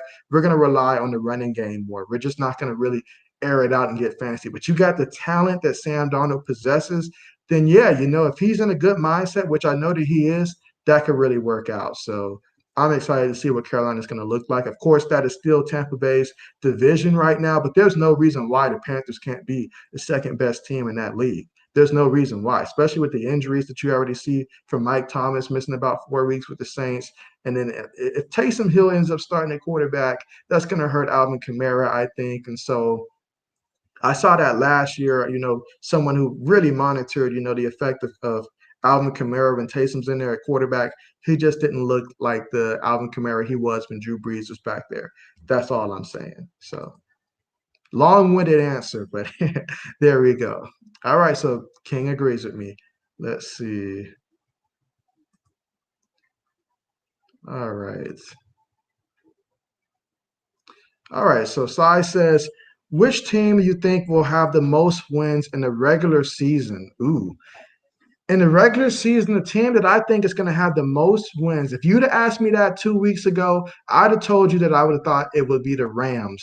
But with Cam Akers being gone, yeah, it's not going to be the Rams. I think he was going to have a breakout year, in my opinion, but that's not going to be the case. So I've got to go back with Tampa Bay, honestly. I mean, every game that Tampa Bay is going to be a part of, they're going to be, a favorite. Brady has done this many times before. They brought everybody back. They've got the chemistry, so barring any injuries, it should be Tampa Bay. Like they've earned that right to be the team they be expected to have the most wins in the regular season. But I will say this though, I've spoken to quite a few Tampa Bay fans. Everybody's like, we're going undefeated. We're going undefeated. We're going undefeated. I'm like, it's a lot that goes into that now. There's a lot that goes into that. So let's just pump the brakes on that. There's a lot of good teams out there. This is the NFL. Things change on a week-to-week basis. We saw last year, I believe Chris Godwin, he missed a lot of games last year, and then you never know if Antonio Brown decides, hey, I want the ball, something like that, or either Leonard Fournette, if he goes back to his old ways. Everybody fell in line because they wanted that championship last year. There's no guarantee that that's going to continue to be the case. And then injuries. I mean, my goodness, Tom Brady, he's 44 years old, people. 44 years old. To ask a man to play an extra game and expect for him to go undefeated, that's asking a lot, honestly. So we'll see how that ends up playing out right there. But Tampa Bay should, have the most wins in the regular season, especially with their schedule. But I don't think it'll be undefeated. Let's see. Arizona Cardinals, the Arizona Cardinals. One of my teams that I think is going to be one of the sleeper teams this upcoming season, the Arizona Cardinals. I will say this. If Kyler Murray does what I project that he will do in terms of being that guy who either wins the MVP or either is in that top three, finishes in the top three, then I see Arizona as like an 11-win team under that scenario. Now, yes, they did bring in some pieces here that probably you look at it, they're past their prime. I get that. JJ Watt, certainly not in his prime. AJ Green, I have no idea what they're going to be getting from AJ Green, quite honestly. But, JJ Watt doesn't have to be the old JJ Watt, because he's got guys like Chandler Jones around him, assuming that Chandler Jones doesn't, his situation doesn't blow up or anything like that. If they got the guys they got right now, I like this Cardinals team. What I don't like, though, is a division that they're in. They've got a lot of good teams in that division, including teams like the 49ers, especially now that the Rams, with Cam Akers being hurt, you see damn it, I can't even get the quarterback out, Matthew Stafford out there, with his hurt thumb and all like that. If injuries derail that right there, then yeah, injuries is going to be a key part though in that division because clearly they all got the talent. It's who can be healthy that's really going to decide how that division is going to finish out because there's a lot of good teams there. Jay in the Bay, what's good? What's good? Glad to see you on the stream. If you guys are not following my man Jay in the Bay, definitely do check out his channel. My man just passed 1K subscribers, y'all. So you know what that means. He is big time and he has graced my channel with his presence. I appreciate that. Really do. But he produces a lot of good 49er content for sure. And so definitely do check out his channel right there. Definitely. Yeah, Tampa is kind of old team. I feel you there. I feel you there, especially when you talk about old and Tom Brady. Those two definitely go side by side. Not just him. I mean, Rob Gronkowski as well. I mean, his age. I mean, yeah, they do have some age on them, but I still think that just the chemistry factor alone, and they did a good job of also, making sure that they doubled down and got some more, like backups that could come in and step in. I mean, my goodness, look at their running back room. I mean, you've got like three running backs who could pretty much go out there and start for you multiple games and the production will not drop off. And then the same thing about the receiving position. I mean, even if you don't have, AB out there, you still got Scotty Miller out there, so you've got some pieces out there. You stack the tight end. This team is stacked. There's a reason why a lot of people believe that Tampa Bay is going to be, like just get back to the Super Bowl. I don't think it's going to be that easy at all. Matter of fact, they've got a lot of obstacles they're going to have to overcome to get there. Nothing's ever that easy to get back to the Super Bowl, but definitely, just looking at them on paper, they've certainly, they've got some age to them, but I don't think they're at that point yet where they're going to fall off. This kind of reminds me of, now I'm not saying that this team was, that great, but in terms of age, I remember the 2002 Oakland Raiders, at the time Oakland Raiders, when John Gruden John Gruden had went to Tampa Bay, and that team was like they were good, but they were aging and stuff. I don't think Tampa's there yet, but in another year or two, maybe we can have that conversation. But they still got some good young pieces, of course, that they've centered around this team. So yeah, they've got a nice mixture there, I think. Yeah, definitely agree. They've got that good talent for sure. For sure.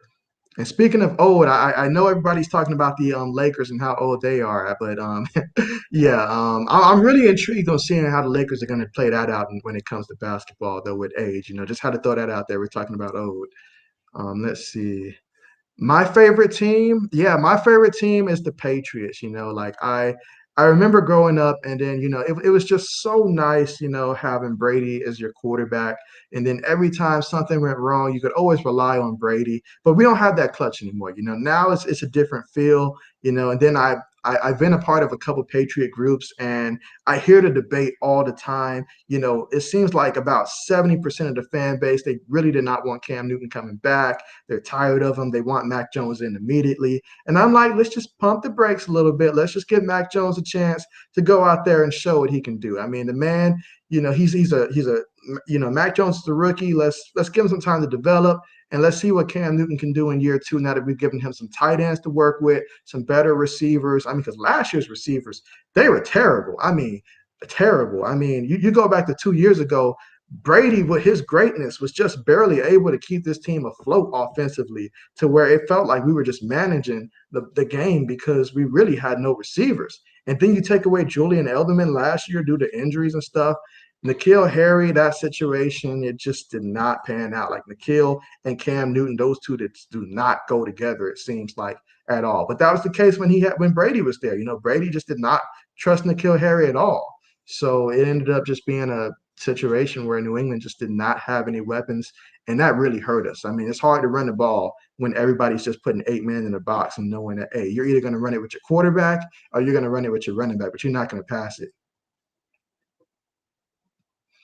Up the Seattle Seahawks. Well, my evaluation for the Seattle Seahawks is they need to find a way to keep Russ happy. I was a little concerned for Seattle at first, but I mean, things seem to be good right now.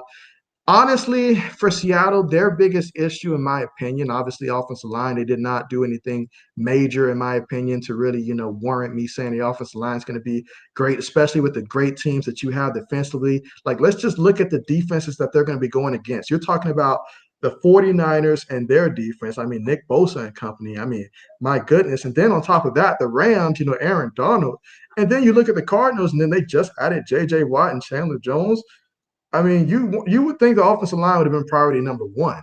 But with that being aside, anytime you've got a quarterback that's a top 5 quarterback like Russell Wilson, and then you also have, the receivers that he got, DK Metcalf, Tyler Lockett. I mean, those guys, they went off. I mean, I'm telling you, I had both DK Metcalf and Tyler Lockett on my fantasy team, and it led my team great until they stopped playing great at the end of the season. Then it cost my team ultimately in the playoffs. But that's what got us there. I mean, those two, that's one heck of a combination. You never know which one's going to go off, honestly. But the Seahawks, they have a dangerous offense. I like what they have there. Defensively, they've got a good enough defense. I mean, they still, can get a couple pieces here and there to improve, but the Seahawks are still a playoff team. Like, I don't think they'll do much damage once they get in the playoffs. Especially it feels like, honestly, once you get in the playoffs, what you do well gets kind of crippled and stuff. And when that happens for the Seahawks, yeah, they're going to have to try to find a way for both Pete Carroll and Russell Wilson to be on the same page when it comes to how they're going to run their offense and how often they're going to pass it as opposed to running the ball. Little conflicts like that. But we know Brady and Bruce Arians, they had that issue last year when it came to just maybe not that particular issue, but just how they wanted to structure the offense and stuff. Brady wanting more checkdowns, more motions, and things like that. So sometimes you got to get the coach on the same page for it to work out. We'll see how that works out, but Seahawks will still be a playoff team, or at least a playoff contending team if injuries step in.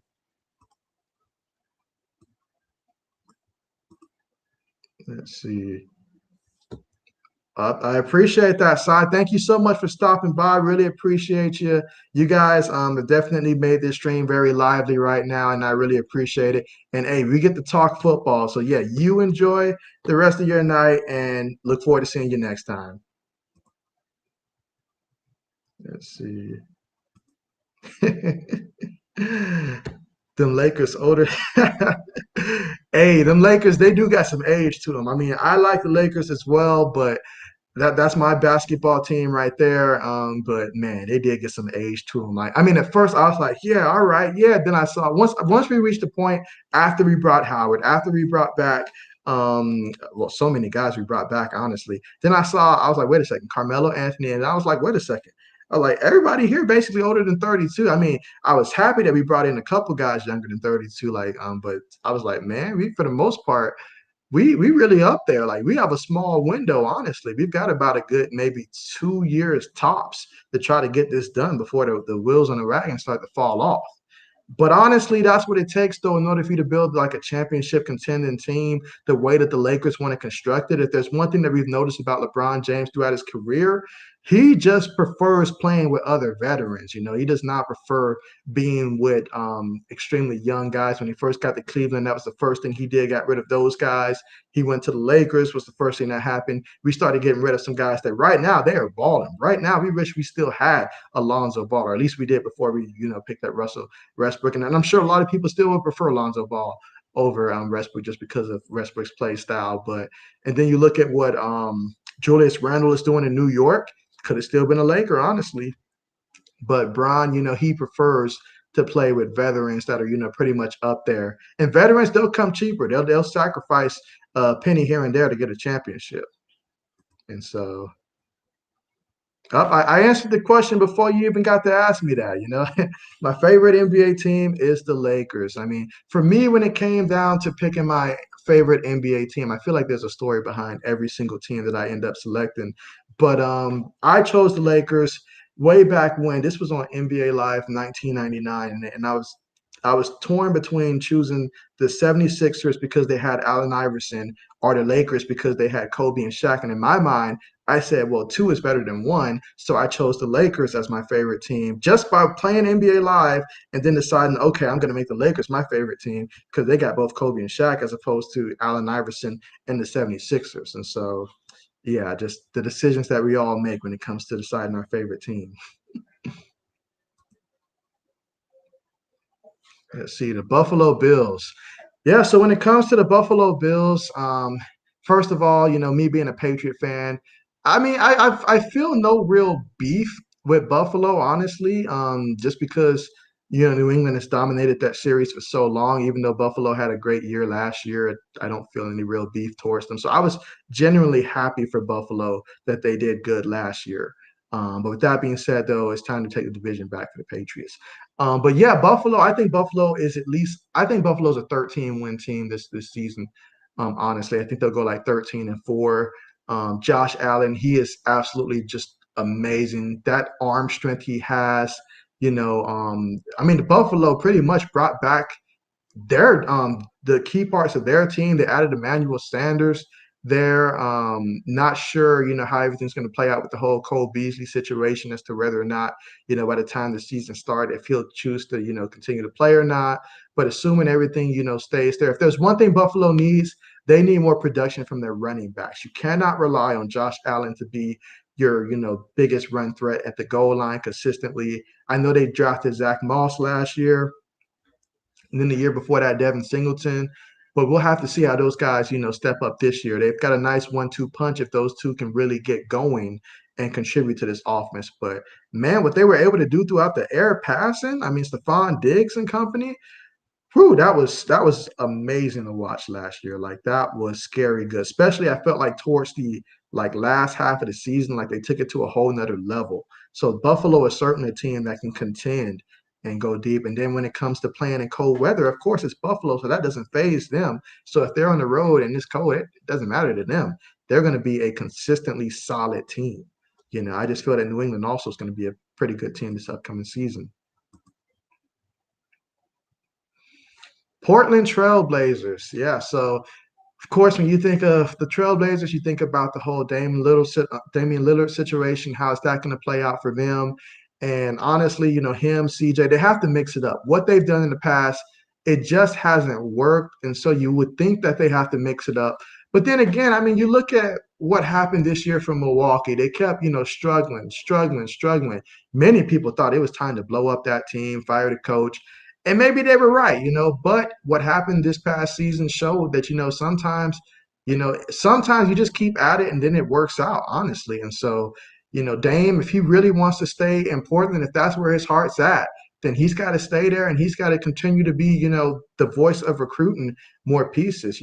I mean, this team is obviously exciting to watch. Absolutely loved watching Portland play because, I mean, there's something about seeing a team be able to score so easily that just makes you want to continue to root for a team. I mean, hearing this Dame time and stuff, I mean, shoot, pulling out the old Rolex and just pointing to your watch and stuff. I mean, Dame, he's exciting. Him, CJ, I mean, there's a lot to like with that Portland team. They just need to figure out what piece they're missing and add that extra piece, to really make them a contender. Maybe it's more than one piece. Maybe it's two pieces, but I like what Portland has, and they've got a nice core. They just got to find something that's going to work for them. And the Giants, you went there with the Giants. Ah, man, I mean, I will say this though. Daniel Jones, when he was in the draft, me being an Ohio State fan, I really thought that the Giants were going to take Dwayne Haskins. And at this point, so far throughout both of their careers, the Giants have made the right decision. I mean, this team's fighting hard, literally fighting hard. I mean, having a whole brawl out there in practice, got your quarterback at the bottom of the pile. That's a team that's showing you, like, right now, they feel disrespected. New York, the Giants, they feel disrespected. I know they feel disrespected. The fans feel disrespected. And so I feel that for New York. Everybody's talking about the division is either going to be the Cowboys or the Washington football team. Nobody's really talking about the Giants. And the Giants, they feel like, one, they've got Saquon Barkley in the backfield. So you talk about Saquon Barkley, and if he's able to return to form like he was, like early in his career before that injury, that's a major plus right there for them. They really missed him last year. And all the receivers that they have, I mean, I know Kenny Galladay, he might miss some time potentially, but even before him, just their overall roster is just at the receiver position, they've got some depth. At tight end, they got depth too. I mean, you lose a man who tore his Achilles, and you still have depth at your tight end position. Everett Ingram, Kyle Rudolph. So they definitely have some. I mean, Kyle Rudolph, and they definitely got some depth there at that tight end position. Defensively, they brought in some pieces in the secondary that if everything can just gel, this Giants team might be one that maybe they start off kind of slow, but at some point, once they get that chemistry factor flowing in, it could really bode well for this team, and they can be a surprise team. And at the end of the year, they could be week 17 trying to win a game to get into the playoffs. They could be right there. We know how the Giants are.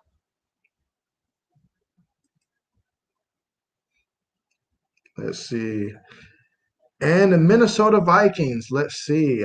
So first of all, when it comes to the Vikings, Justin Jefferson and Adam Thielen, that combination at wide receiver, I really like that. That is absolutely fantastic in terms of how that plays out there. I mean, first of all, I feel like Justin Jefferson should have a much higher Madden rating. I will do that for him. He doesn't have to vouch for himself. I will vouch for him. Justin Jefferson is higher than the 80 overall. Like Madden messed that one up. But with that being said, it's going to come down to, I feel like Kirk Cousins, he'll do good, but if Kirk Cousins can be great, the Vikings will really benefit from it. I know they drafted Kellen Mond and they were eyeing a different quarterback for a reason. And so Kirk, he can't just go out there and be good. They want a quarterback that's going to go out there and be great. And with the weapons that he got, that's going to be important. And you cannot forget Dalvin Cook. Dalvin Cook, aside from Christian McCaffrey, Dalvin Cook is a guy that in fantasy football I would personally take if I didn't like if I had to choose between him and Christian McCaffrey.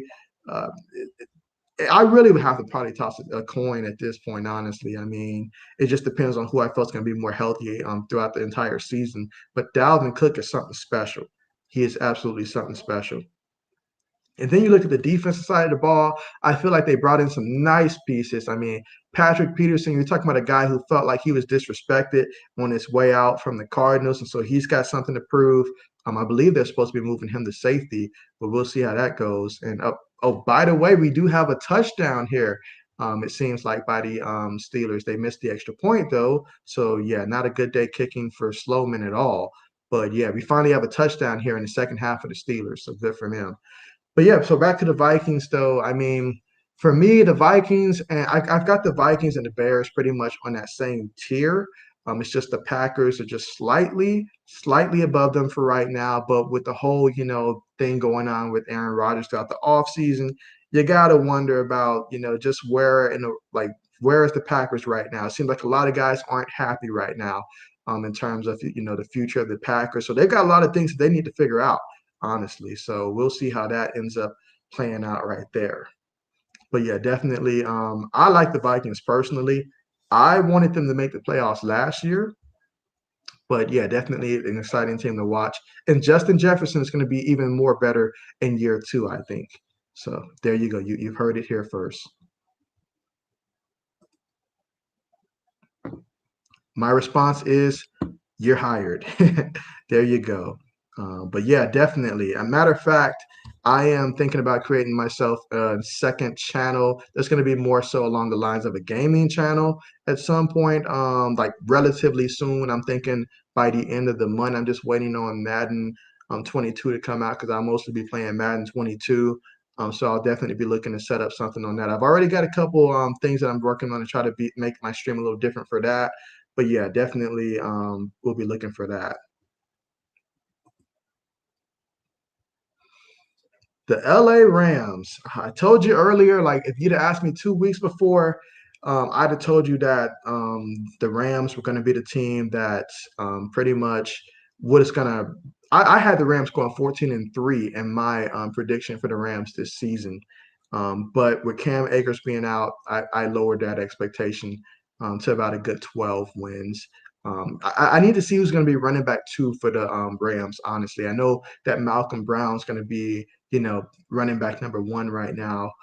They did lose, or no, Malcolm Brown. I think he went to Miami. That would be Darrell Henderson probably. So yeah, one of those guys. I can't think of the running back right now, but they're going to need another running back for the Rams, I think, and that's going to be very important who that second running back ends up being for the Rams. That aside, though, great defense, and then you upgrade the quarterback position. So I feel that's great as well. But they're in a very strong division, honestly, very strong. And so, yeah, I can see the Rams winning about a good 12 games this upcoming season, now realistically. And so, but yeah, I'm excited for the Rams. So they've got a high ceiling, I think, especially that running. If they can find another running back that can help complement this offense, sky's the limit for the Rams. And yeah, I know, right? We finally got to see a touchdown here. Did you see how that touchdown happened? I ended up missing how the touchdown actually transpired. Let's see who scored the touchdown. Oh, that was a rushing touchdown by, oh man, they got Colin Balaj. He's been everywhere, like literally everywhere. I remember in fantasy football, he actually was going to being bounced around our league in fantasy football last year. So yeah, good to see him out there scoring touchdowns. Let's see.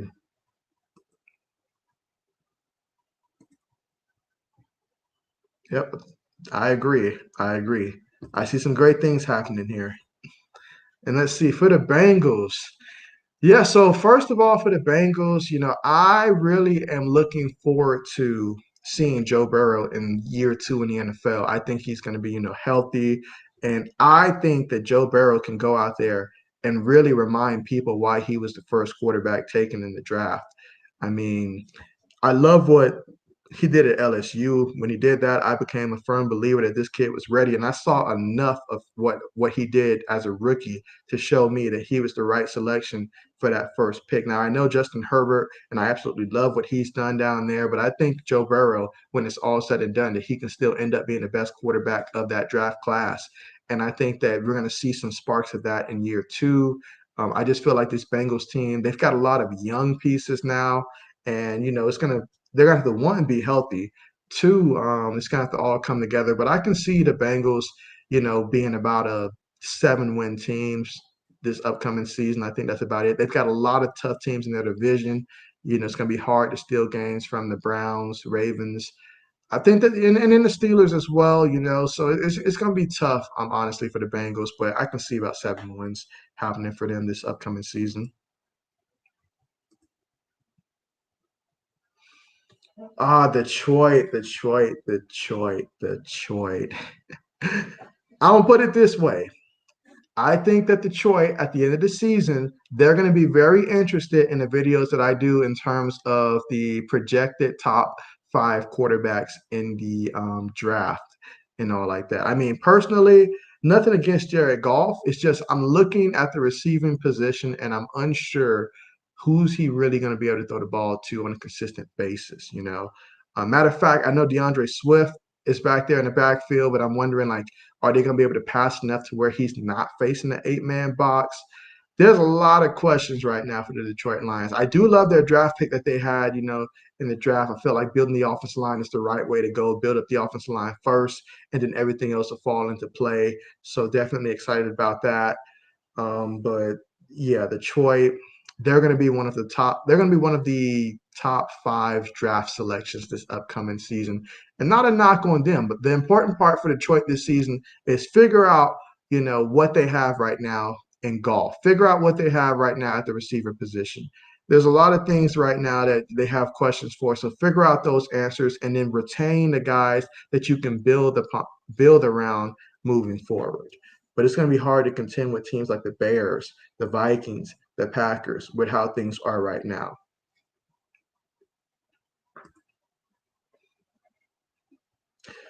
Yeah, so when it comes to video games, I really have not lately been playing too many video games. But I'm getting back into Madden, and then I cannot wait for when NCAA football comes out. I need to get back into NBA 2K as well. But mostly, I've been playing sport video games for most of my life, and so that is what I mostly focus on. But as you can imagine, when you're reporting a lot of sport news outside of actually working a regular job as well, yeah, that doesn't leave me a lot of time left. But when I do have free time, though, I'm usually at the gym, so I don't spend as much time playing video games as I did a couple of years ago. But I definitely would be open to playing more video games. It's just I need to do my research and figure out some video games that'd be a nice starting point. Because one thing about me, if I go online and I get like embarrassed online, I'll be like, nope, nope, this is not for me. This is not it. But 'cause I know a lot of people invest a lot of time in their, like what regardless of the video game is, in perfecting their craft. And so, yeah, for me, I will mostly focus on Madden, so that way I'm at least um, good online. Don't want to be decent, want to be at least good. So that is for sure. But what about you? What type of video games do you play? So let's see. And meanwhile, we still have, let's see, who's quarterbacking right now for the Steelers? Is it still Haskins? Okay, let me see how is Haskins doing so far in this one. All right, so right now Haskins, he is 4 of 7. Okay, so nothing spectacular. I think it's clear though so far that Mason Rudolph seems to be the clear cut, second quarterback, which we already knew, leading into this. But yeah, just look from what I've seen so far in this small sample size, it just seems like Mason's got more chemistry with these receivers right now, which is understandable. I mean, he was starting just 2 years ago when Roethlisberger was hurt.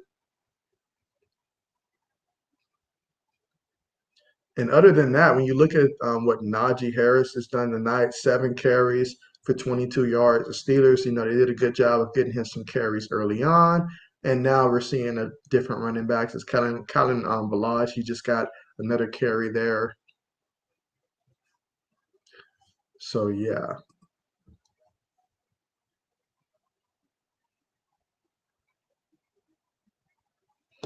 let's see.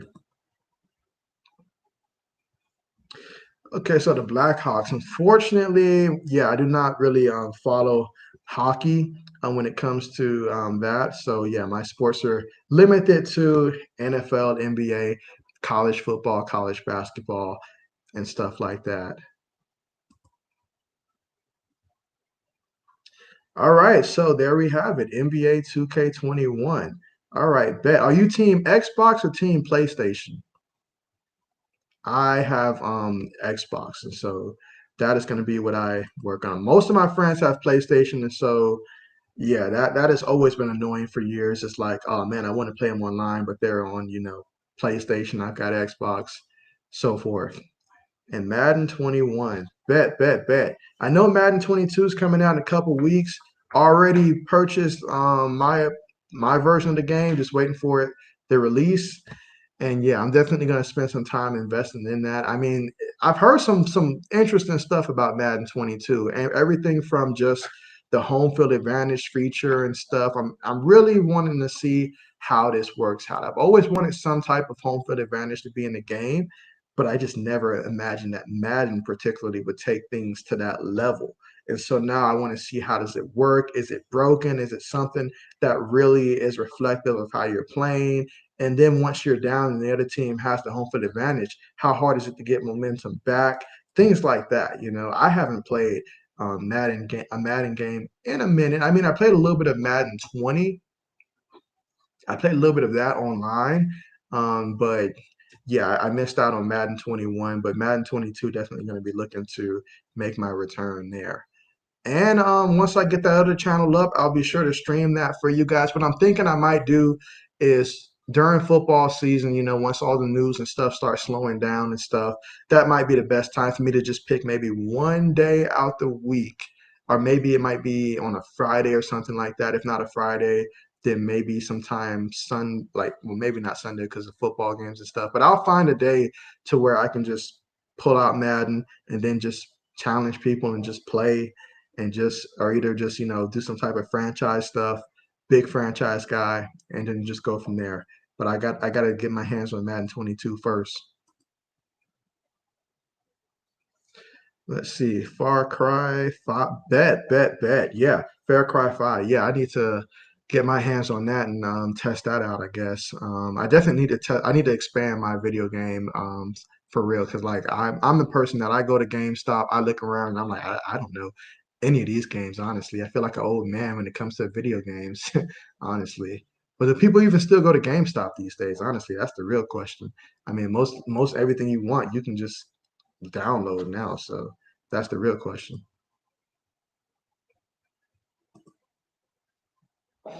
There we go. Xbox all the way. I honestly, though, when it comes to like the Xbox versus PlayStation thing, and we've got another field goal attempt. I hope he does not miss this. Please don't miss this. This will be his job if he does. All right, so he made that. All right, good job for Sloman on that one. I'm happy for him, and I know he's happy. He's got to be nervous, unless that was a different kicker. But But yeah, I've always been team Xbox going back to last time I had like a PlayStation might have been up until maybe 2009 might have been the last time I had PlayStation because I was all with PlayStation 1 and then around that PlayStation 2 then I got converted to the Xbox and then once I got my hands on the Xbox there was no turning back to the PlayStation. I mean, I just personally like the feel that Xbox has and there's little things like when you're playing Madden particularly, there's little things I noticed that there's a small difference that most of my friends who play PlayStation and then convert to Xbox, they don't really notice it, but I think there is a noticeable difference like when you're running slant routes. I noticed that the Xbox has different timing than the PlayStation. Just a small thing that you won't notice unless you're someone who played with the Patriots and you don't have a deep threat. You have to rely on your timing routes. And so, therefore, yeah, stuff like that you will really notice. And so I noticed that.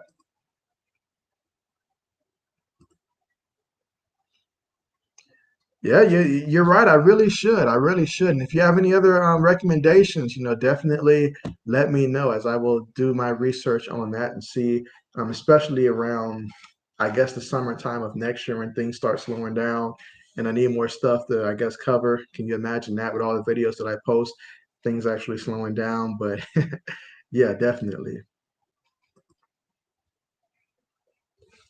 All right, so the Chargers, one of my favorite teams to talk about this upcoming season.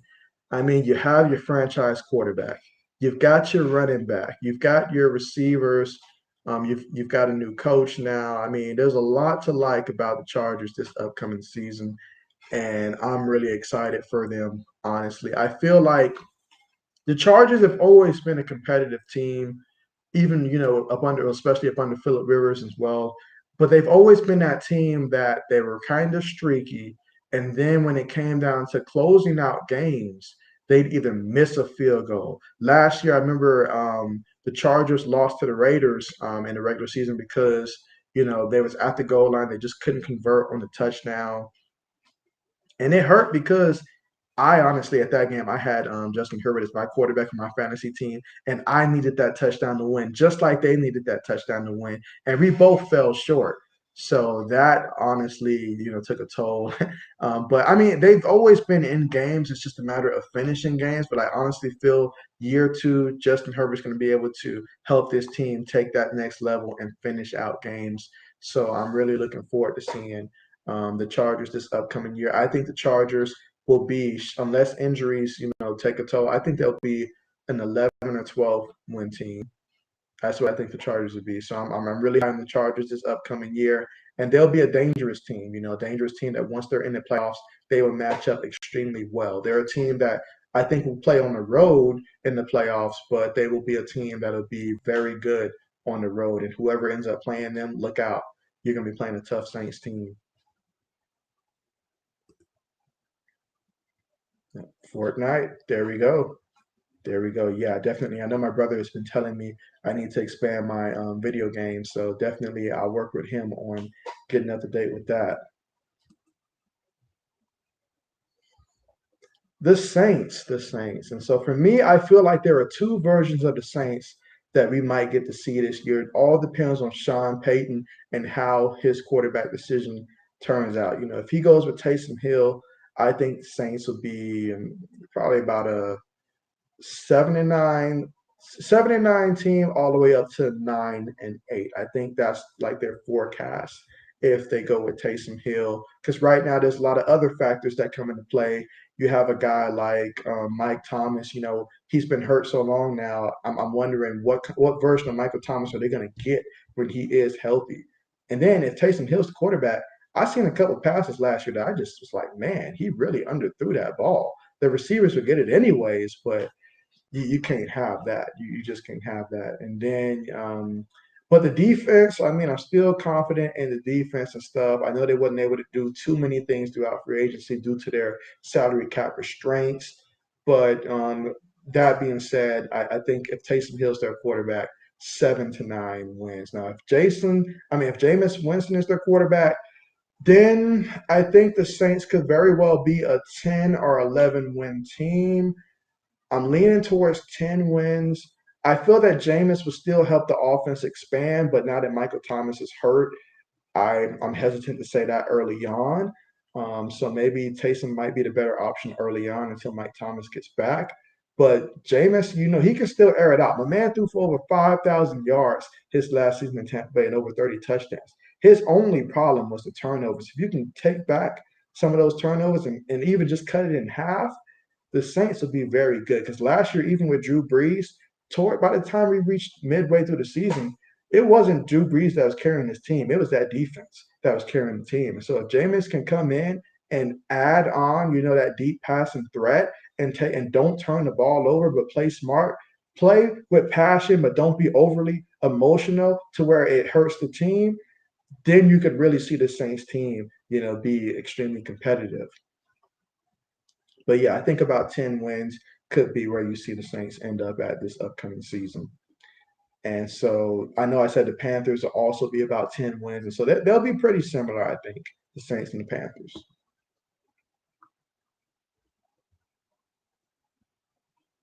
Let's see. Call of Duty. All right, we've got 3 games here. The Celtics. The Celtics. And so, yeah, last year was really disappointing for the Celtics overall in general. And so you knew some changes had to happen, honestly. But I will say this, the Celtics, they are definitely not shying away of being bold. Now that, you know, Brad Stevens has his hand on the organization in terms of making moves and stuff. I'm intrigued at what the possibility for the Celtics will be, but I mean, I don't think that the Celtics are going to be competing for a championship next season. Obviously, they're not in a position to compete with a team like Brooklyn in that Eastern Conference. That's just not happening. I like the moves that Miami made. I felt Miami's better for it. I even like what Chicago did. I feel Chicago made some major improvements as well.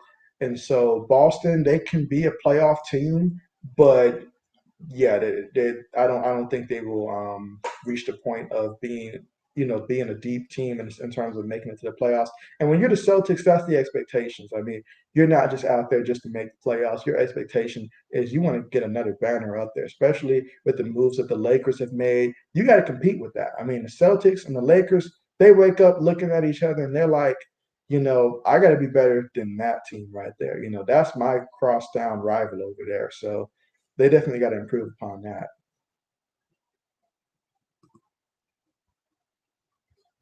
The Washington football team.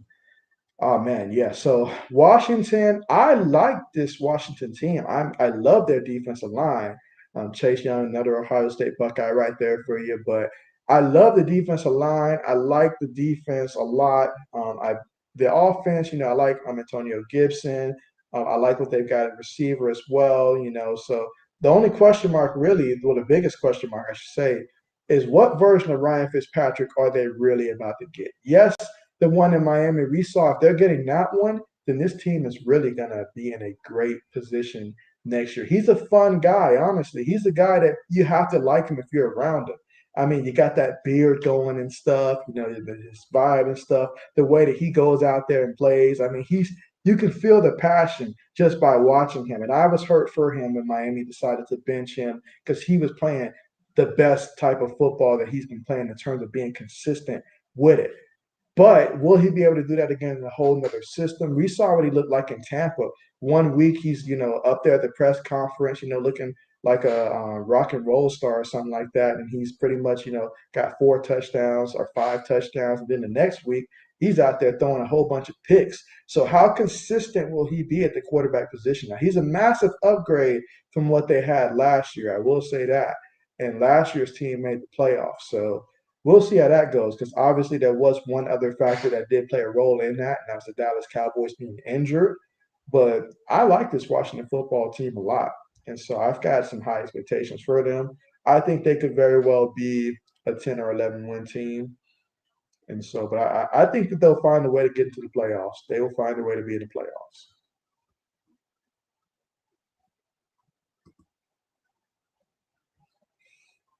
And so the Wizards, when it comes to the Wizards, they need to do something drastic, because I mean, it's one thing just to be a playoff team, and obviously Bradley Beal, you want to keep him happy, but obviously this team they want to take that next step as an organization, and so that is something that they're going to have to continue to try to do throughout this offseason, make more moves so that way they can become a team that will contend moving forward. Honestly, but I mean, they've got some nice pieces to work with, honestly. There are some teams out there that you look at them and they don't have some nice pieces to work with. But if you can keep Bradley building, just keep building around him and keep him happy, then you've got something to work with. But this team still has more work to do, honestly, if we're going to put them in a conversation to where they can compete for championships, which is at this point, that's what the fans really want. They want to take that next step. They want to be a team that you look at them and you say, man, this team is a team that can compete for a championship.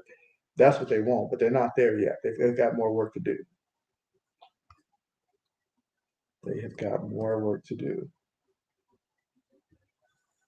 But yeah, I mean, what a what a conversation. I really appreciate you guys here. King with carrying the stream here. One man carrying the stream. That is what I'm talking about here. Really appreciate you. But yeah, this is definitely fun right here, being able to talk about sports and just knowing that football season is on the horizon. We've got preseason football now. I'm obviously ready for the regular season, but there's a lot to learn in the preseason. And the smart coaches, this is where you figure out those guys who, in the regular season, you come down, a guy gets hurt or something like that. You know who to bring out there that can keep this team afloat, or either just to give the other team a different look. I mean, it's just so many ways that you can go about it as a coach in this league in terms of trying to get a matchup advantage.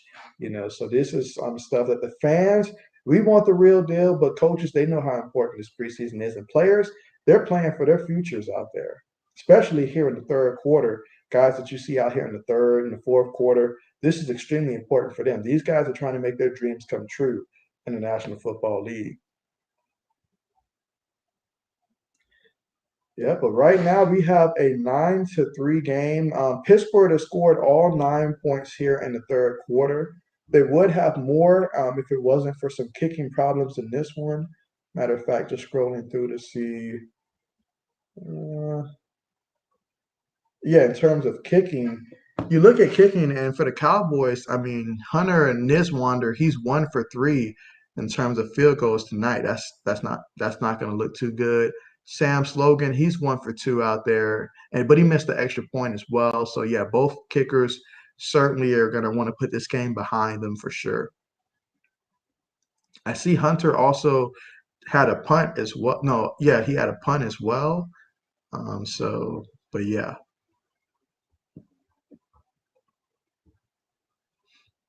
Yeah, the moral of the story so far in the first half is that Mason Rudolph, he looked comfortable with his team, and that's what you really wanted to get from today if you're the Pittsburgh Steelers.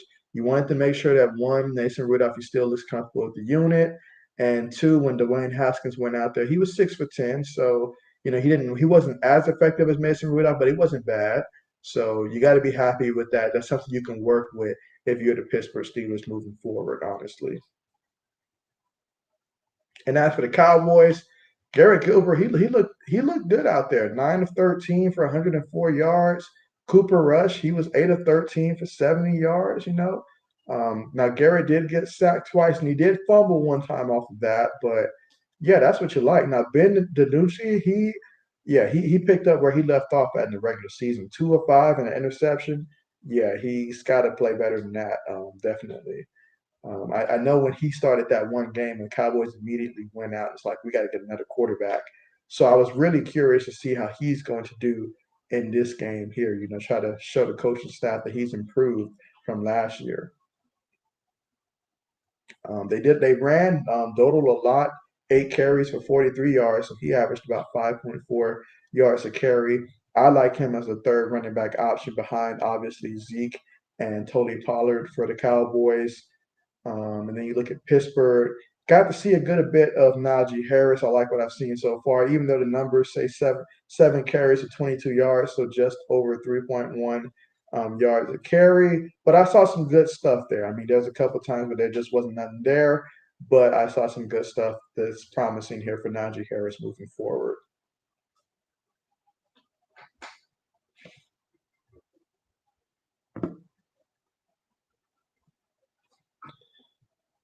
Yeah, and so we've got a minute and 22 seconds here before the end of the third quarter in the Hall of Fame game.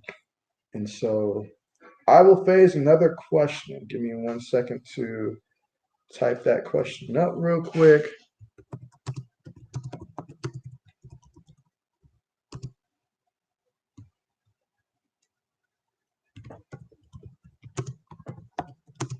All time. All right, there we go. So let me know.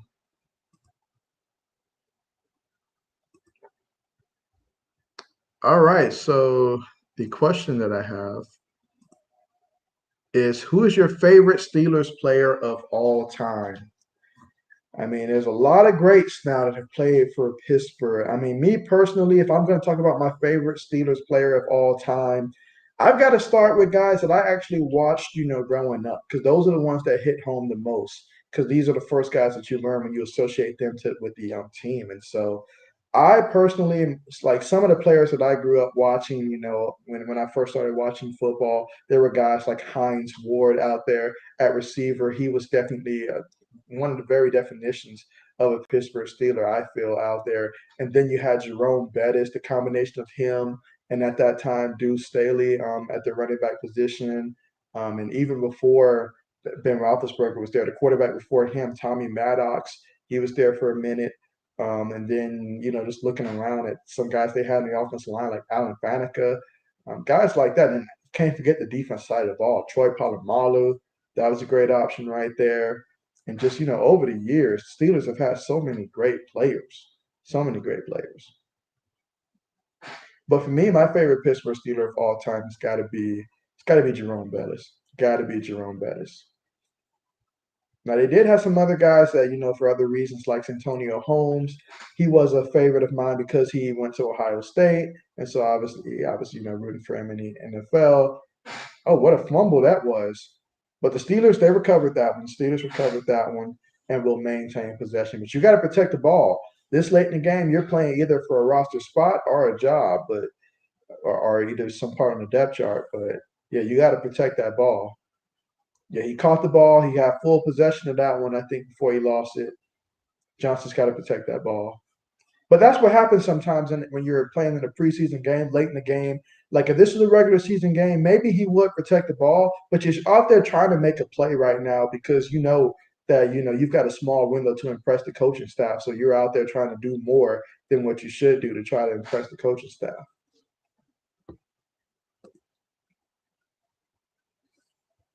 King says Ben Roethlisberger, not a bad pick at all. Not a bad pick at all. I mean, Big Ben, I mean, he's just meant so much for the Steelers organization. Selecting him was the right decision, honestly, for the Pittsburgh Steelers. They worked out, got you some championships, and I mean, they've had some great runs there. I mean, I remember like even after Jerome Bettis, the whole them having Willie Parker at the running back room, and then just so forth. And then Mike Wallace at receiver those years. And so, yeah, the Steelers, they always, always had some talent. But Big Ben was always at the center of that talent, honestly. Especially who can forget the Antonio Brown, Le'Veon Bell, that big three era when it lasted. And so, yeah, Big Ben has been great for a long time. Long time. He's outlasted Eli Manning, outlasted Philip Rivers, and he's still out there.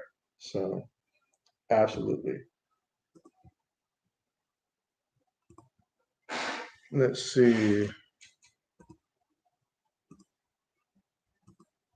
Uh,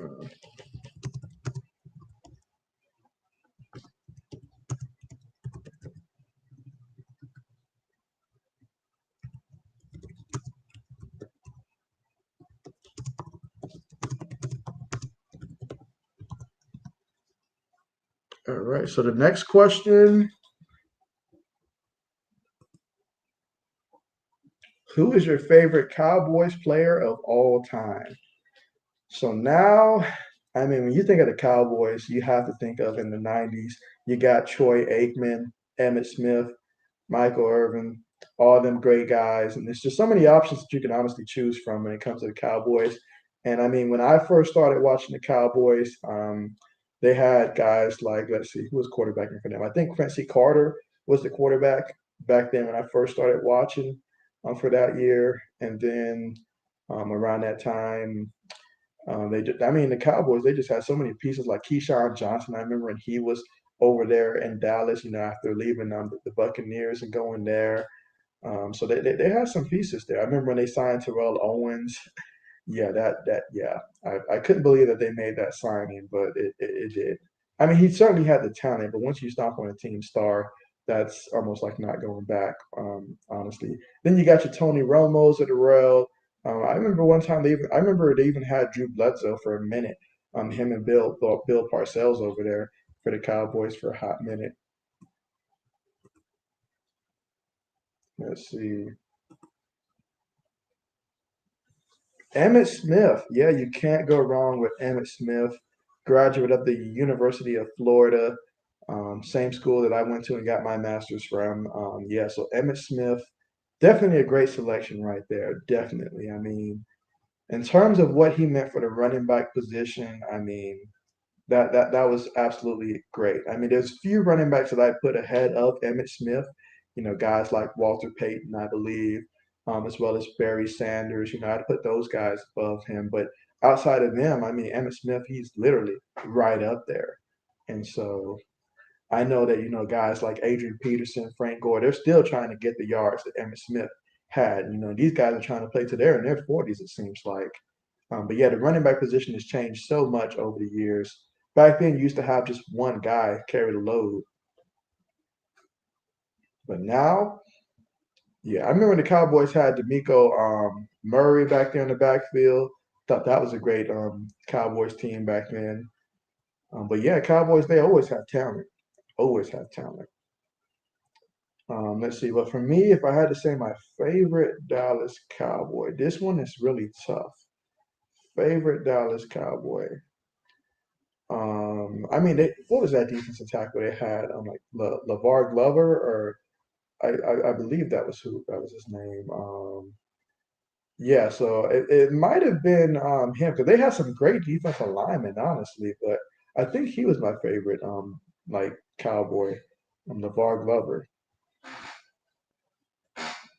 because Madden sure as heck had him rated high. That is for sure.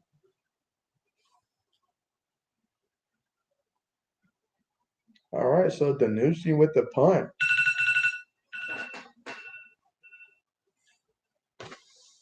And here we have went through three quarters here with the final quarter. We're going to see a lot of guys here that honestly, quite frankly, a lot of people just probably have not seen these guys play unless you just so happen to be a fan of the college that they went to or know them personally at this point. These are the guys that's out here trying to make a name for themselves and try to earn a roster spot, honestly. All right, so let's see what Ben DiNucci can do. All right, they run the ball. That's a nice carry right there. Got him about 12 yards. So let me go ahead and switch that back. And that was by Hardy for 12 yards.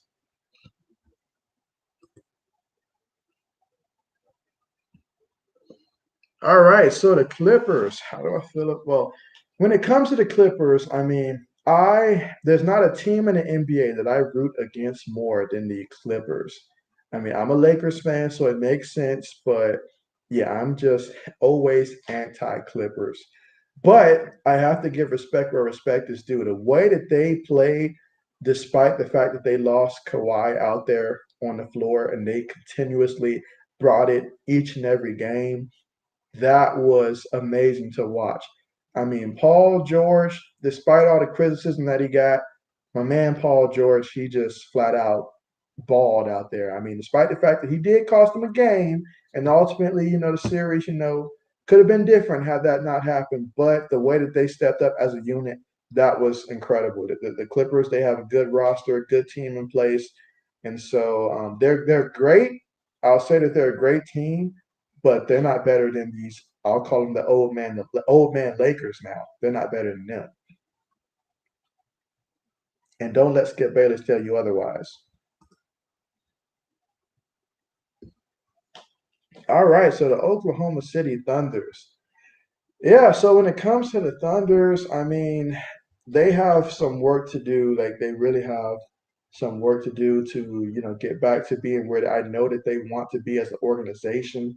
I mean, quite frankly, this seems to be the team that everybody goes to try to make trades with, honestly, to try to improve themselves. And the Thunders are like, yeah, we'll take the first round picks. We will take them. So you get a couple stars, then you trade them for some picks. That seems to be the theme. And so honestly, we've got to reach the point now for Oklahoma City to where they can get a solid core together. Because we know they can do a good job at getting talent. It's just keeping them long enough to where you can continuously build around them rather than trading them to just acquire more future assets. So, yeah, the Thunders, they still got more work to do, but hey, it's the NBA offseason. So good things can happen. I mean, anything can happen. Just look at what Chicago's been able to do. I mean, they did a great job this off season. All right, so look at the way that the Steelers have just been playing defense, even with the backups in.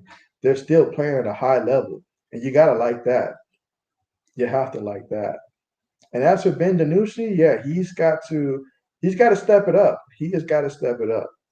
Because right now, the way that this is looking, it's not looking all that great for him. I mean, because every other quarterback, both Cooper Rush and Garrett Gilbert, they've looked impressive. So Ben DiNucci, he's the only one that seems to struggle. Now, quite sure he's the only one that's out there with, like the lowest end of the depth chart right now. The guys who really literally trying to make, either it's the roster, practice squad, those guys. So I will say that as well. But yeah, he's got to step it up.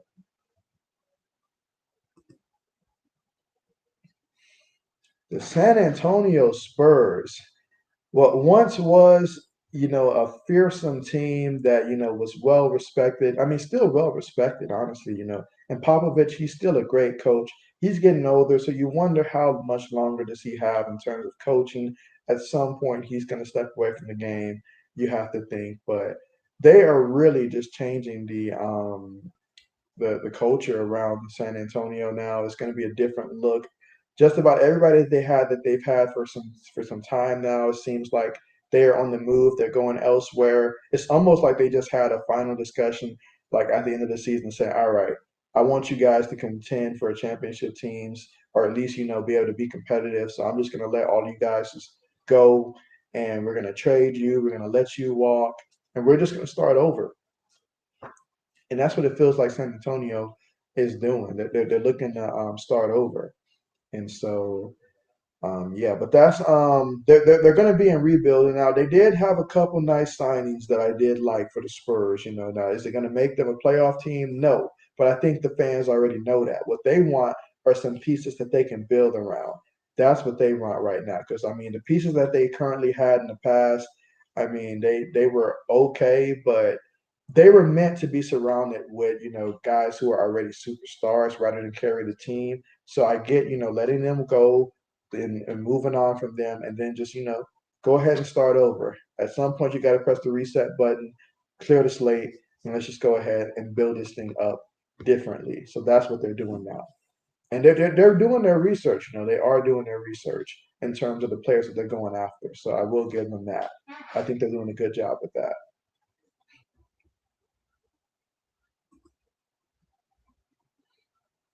And yeah, I actually do. Matter of fact, what I'll do real quick is,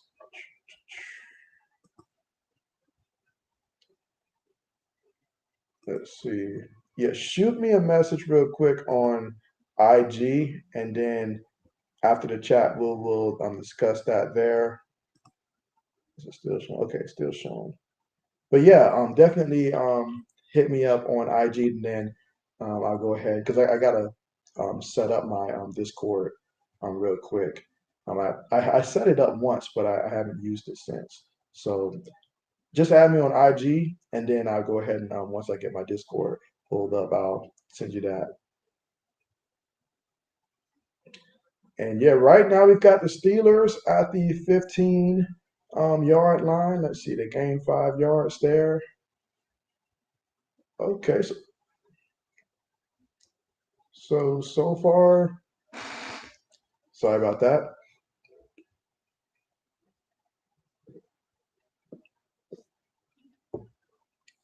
Guess I've been talking for a minute, a real minute. Okay, so we see CeeDee Lamb over there. CeeDee Lamb, he's going to have a big year this year for the Cowboys. Him, Amari Cooper, Michael Gallup. I mean, if Dak is healthy, he could really have a large year this year. It's all setting up for Dak to have a huge year, honestly. Let's see. Second most receiving yards as a rookie. That's impressive, honestly. Really impressive.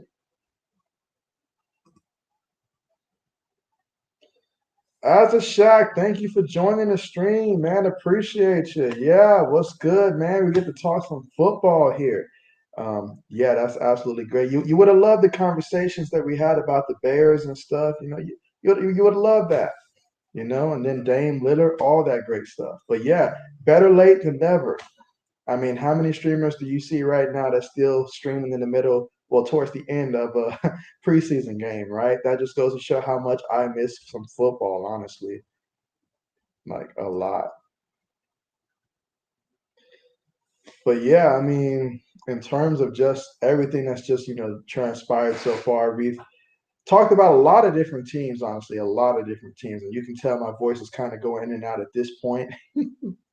But yeah, I'm gonna try to make it consistently to the point where I stream on Mondays and Thursdays, especially well, at least during football season. I want to try to consistently stream Mondays and Thursdays when it comes to football. I also want to do something Saturdays and Sundays, like pregame, just so that way I can do like some type of predictions and stuff.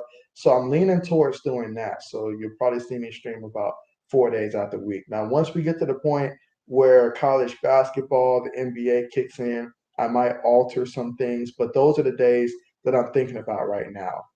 Those days. Let's see. Bet.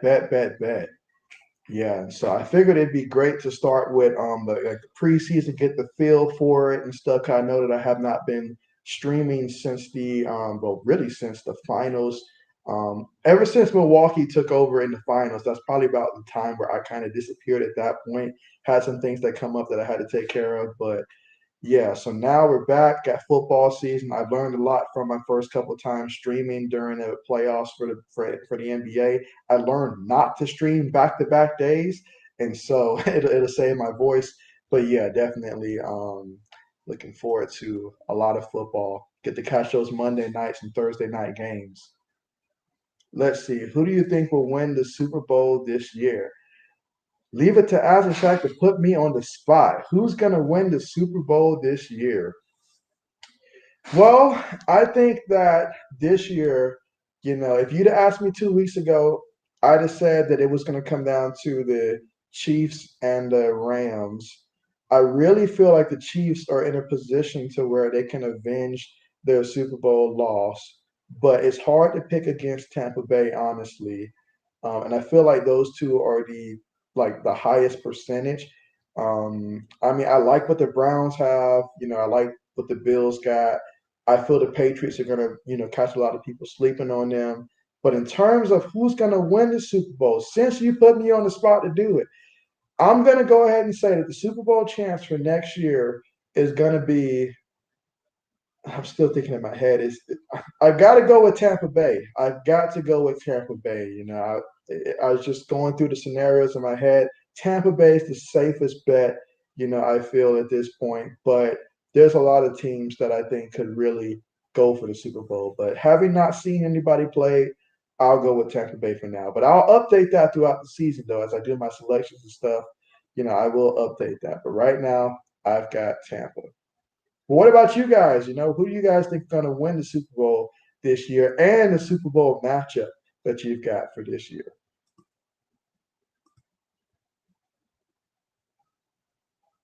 Bet, bet, bet.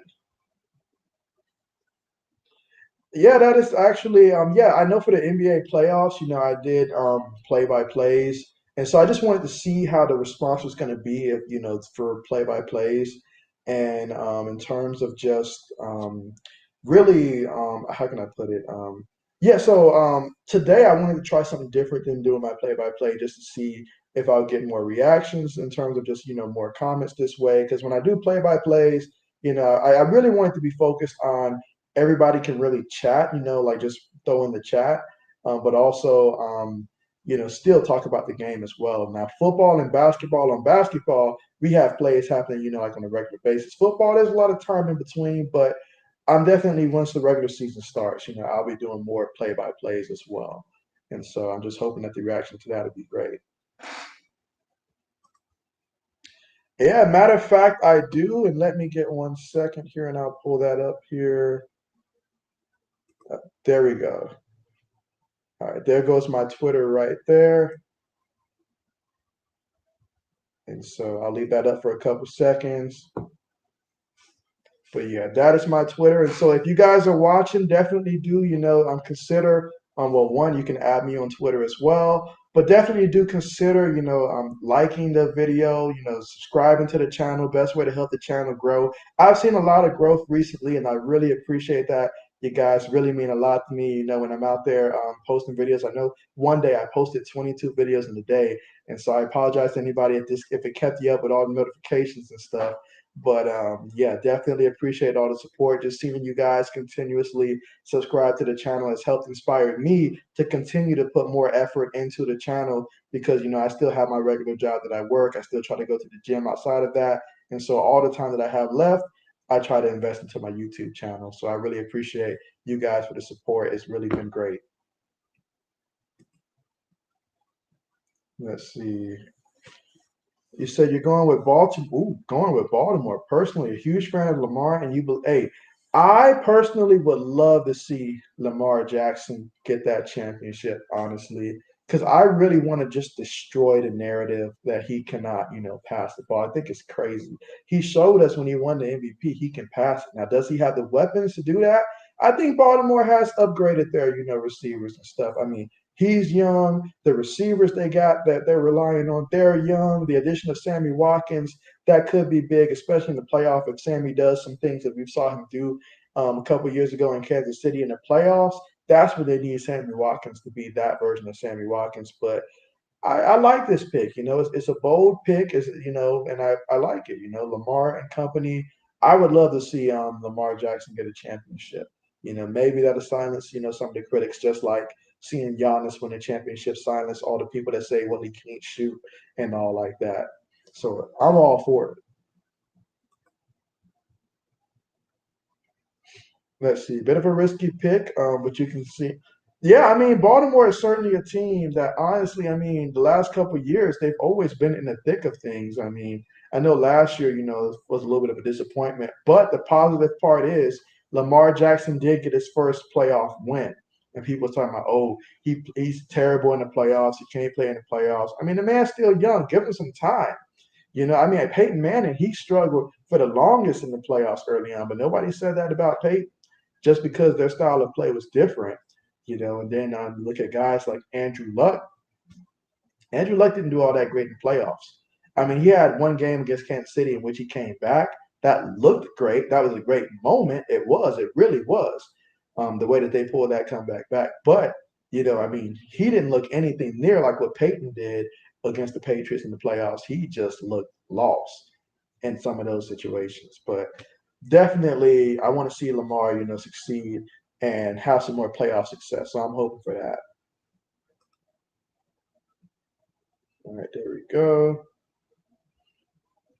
How long am I going to stream for? Well, I'm aiming to stream until the clock hits 0. That is what I'm aiming to stream for. Then after that, it's time for me to get ready to make some more posts. There's been some more, sport news that's transpired since I last posted. So try to get a couple more videos up tonight before getting ready for work tomorrow. That is the goal.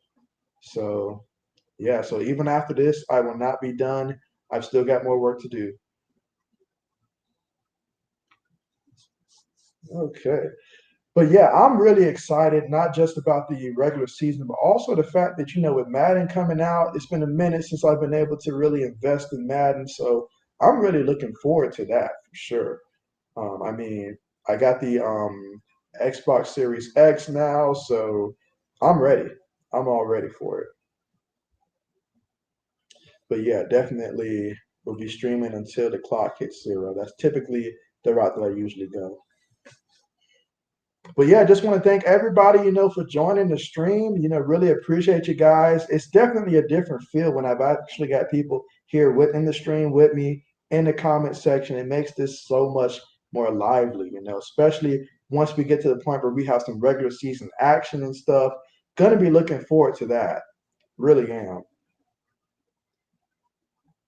But in the preseason, though, I want to see the teams like Chicago. I want to look for myself and see how does Andy Dalton look for the Bears? How does Justin Fields look for the Bears? I don't want to be that person who's just like Justin Fields automatically, should be the starter if he's not truly ready. So I need to see for myself how does he look, and I want to see him get some first team reps. Honestly, that's what I'm really looking forward to seeing when it comes to them. And then Miami, I want to see how Tua looks.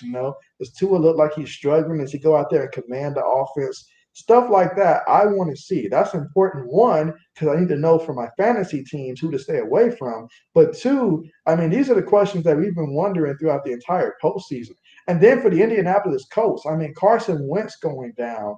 I mean, that's big. If he misses some games, that's big for the Colts because the Colts are a team that I think is a playoff team. But if they don't have a quarterback, they're going to be in trouble. Now, I don't think it'll be devastating for them because they've got a good enough defense and a running game to go with it, but it's going to definitely cause them probably not to make the playoffs, most likely, if he misses a significant amount of time. And so I want to see what Jacob Eason's got. He's in his second year. Let's see what he's got. I know there's a lot of Nick Foles rumors going around, and I understand it, but do you really want to do that to Carson Wentz again? Do you really want to snatch the rug from up under him? Don't do that to the man. Give Jacob Eason a chance. At least if he take it'll be, it'll at least be like you can't argue that. If Jason Eason came and take your job, that just means you probably didn't deserve it to begin with.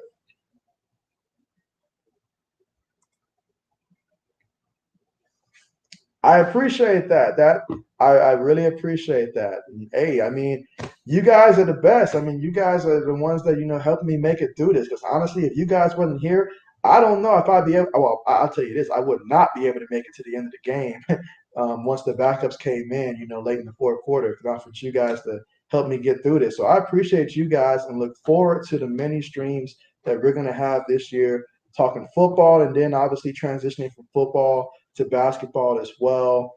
In terms of college football, I got to get very creative about how I do that. I mean, maybe there might be some times where maybe like a Saturday night game, I may be able to stream an actual game there, but it's just going to be one of those things when it comes to college football. It won't be as consistent as it will be for football, but there'll be some occasions, especially if we have prime time matchups and stuff like that. Definitely want to catch those.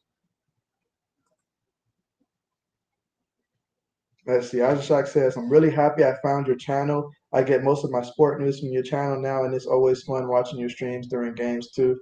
Hey, I appreciate you guys. I really do. I remember when I first started thinking like I want to do a sports channel, and I was like, but I don't know if I wanted to make it specific to just my team or if I wanted to make it specific to just football. And at first I started off with just football, but I was like, you know what?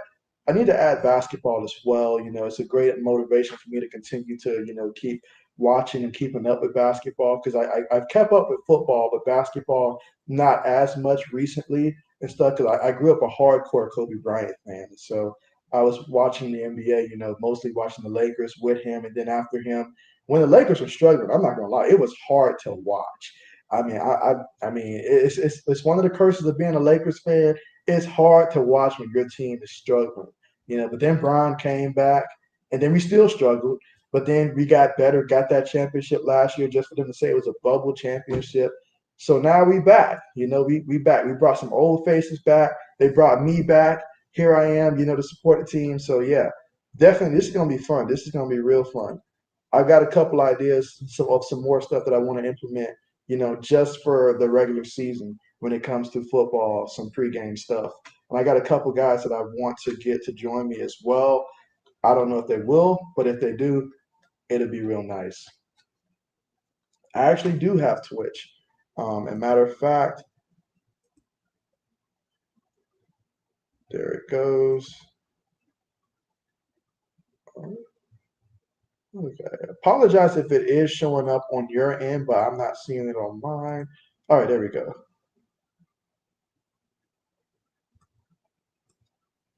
Oh yeah, but I'm also in transition of transitioning over to like new equipment, new computer and stuff. As you can see, I don't have my normal background that I typically have. I've now got I'm now in the living room now as opposed to just in my room. And so I'm trying some different stuff, honestly. Anything to continue to improve.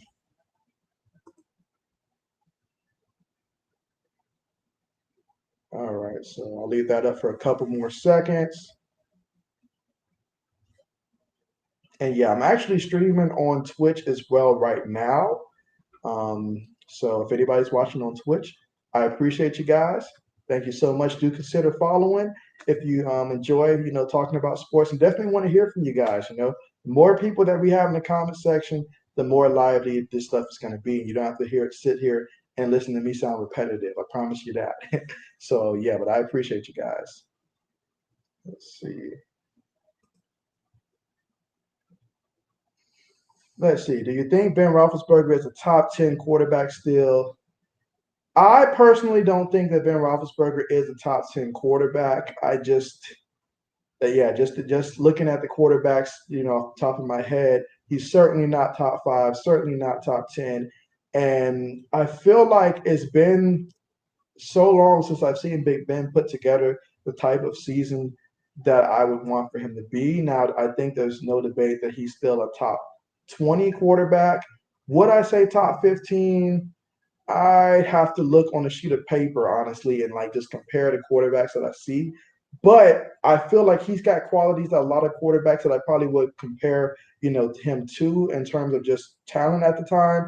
He's got the qualities. I mean, the man, he's won Super Bowls. He's got the composure and everything like that. He knows the plays. He's got the brains that you look for a quarterback. So stuff like that will definitely elevate him higher than most of the quarterbacks that you probably would find that I probably would rank between 16 and 20. So he does have those things. What gets me is honestly his arm. I mean, I fear for his arm and stuff like that. The injuries that he's had and all like that. It seems like that was a cause of concern. But I did like the fact that Big Ben did take care of his body this offseason. He made some changes that he really needed to make in order for him to sustain the success that he wants to have. So I need to see a couple games and just take a look and see if this turns out to be something where Big Ben looks like the old Big Ben that I'm used to seeing and stuff. And can he keep it up for a full season? But after seeing what Brady's done at age 44, I mean, maybe Big Ben still is. But I can make the case for top 15. I will say that I can make a case for top 15, but not top 10. But man, look at the Steelers on like third strings and stuff. They're getting after it right now with about 3 minutes to go. Yeah, Mike Tomlin wants this team to win, even if it is the preseason. It's like just go out there and win. Let's see.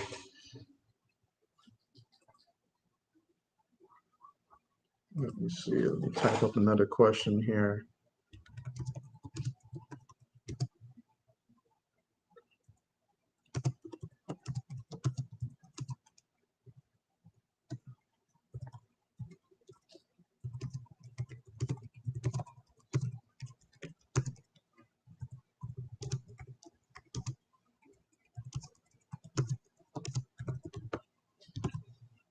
All right, there we go.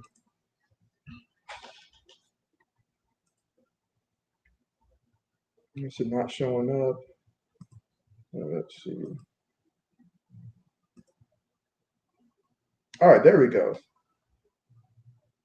All right. So my question that I have now is if you could play for any organization other than your favorite team, and I'll limit this first to football, but if you want to answer both football and basketball, feel free to. But which team would you choose? And it has to be other than your favorite team. Which team would you choose?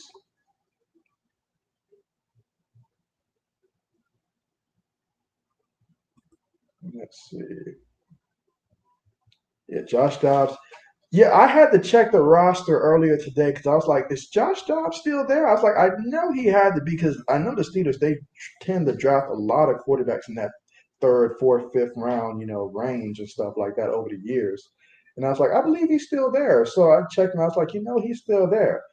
Josh Dobbs, he's just enjoying the check right now. I mean, he's clearly got a bright, future outside of sports, so he doesn't need football. So yeah, he's definitely just out here, just enjoying being with the guys. I feel like this is something that the Steelers do routinely just to keep him up to speed with like the playbooks and stuff in case they reach the point where they really need him. But he ultimately, is going to be someone that's, not going to be too much focused, I think, on football in terms of just in the regular season and stuff. This is just throughout the camp. We have the roster spot. You come in every year. This is what we'll do. We'll work you out, keep you there for some depth. But yeah, you focus on doing you outside of on football. But yeah, I definitely do. I was a fan of Josh Dobbs. He's an extremely intelligent guy. Extremely intelligent guy. I remember watching him at the University of Tennessee. And so I was like, this kid, he may not make it in terms of just being a starter in the NFL or something like that, but he's definitely got a bright future ahead of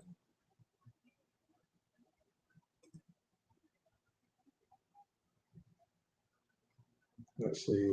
You say that you have to say the Bills. You love their fans' excitement and love for the game, and pretty big fan of Josh Allen.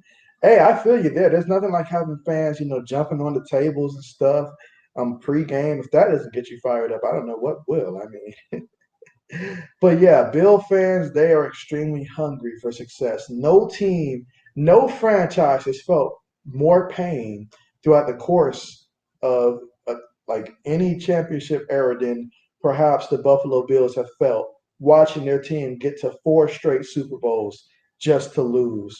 And then still they're trying to get to the Super Bowl again. That has got to hurt because not only did you witness that, and then you fast forward and then I don't know how many times the Patriots had beat the Bills in a row before they finally won last year. But then you had to deal with that, and then just the pain and the agony. I'm sure that there are some diehard Buffalo Bill fans that would give their left arm to watch the Bills win a Super Bowl. So yeah, their fans, they have a lot of excitement and a lot of love for their team, and they've been extremely loyal to these Bills when they were down. I mean, I'm talking about the down years. I'm like when they drafted JP Lossman and all like that type of down years. So Got to give it to those Bill fans. For me personally, if I could play for any team other than my favorite team, I probably would choose the Raiders, honestly. I mean, something about that silver and black, I'm just sad that, I wouldn't be able to play for the late Al Davis. Would have loved to play, for him, but, definitely would have been the Raiders, I think. It just would have been a different type of energy, honestly.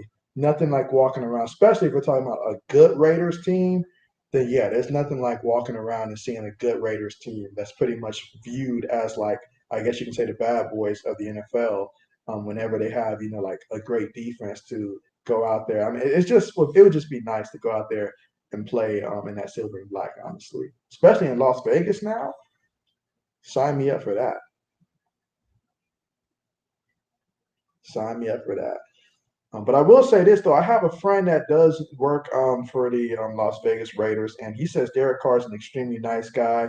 I know this guy; he's a huge fan of Marcus Mariota as well.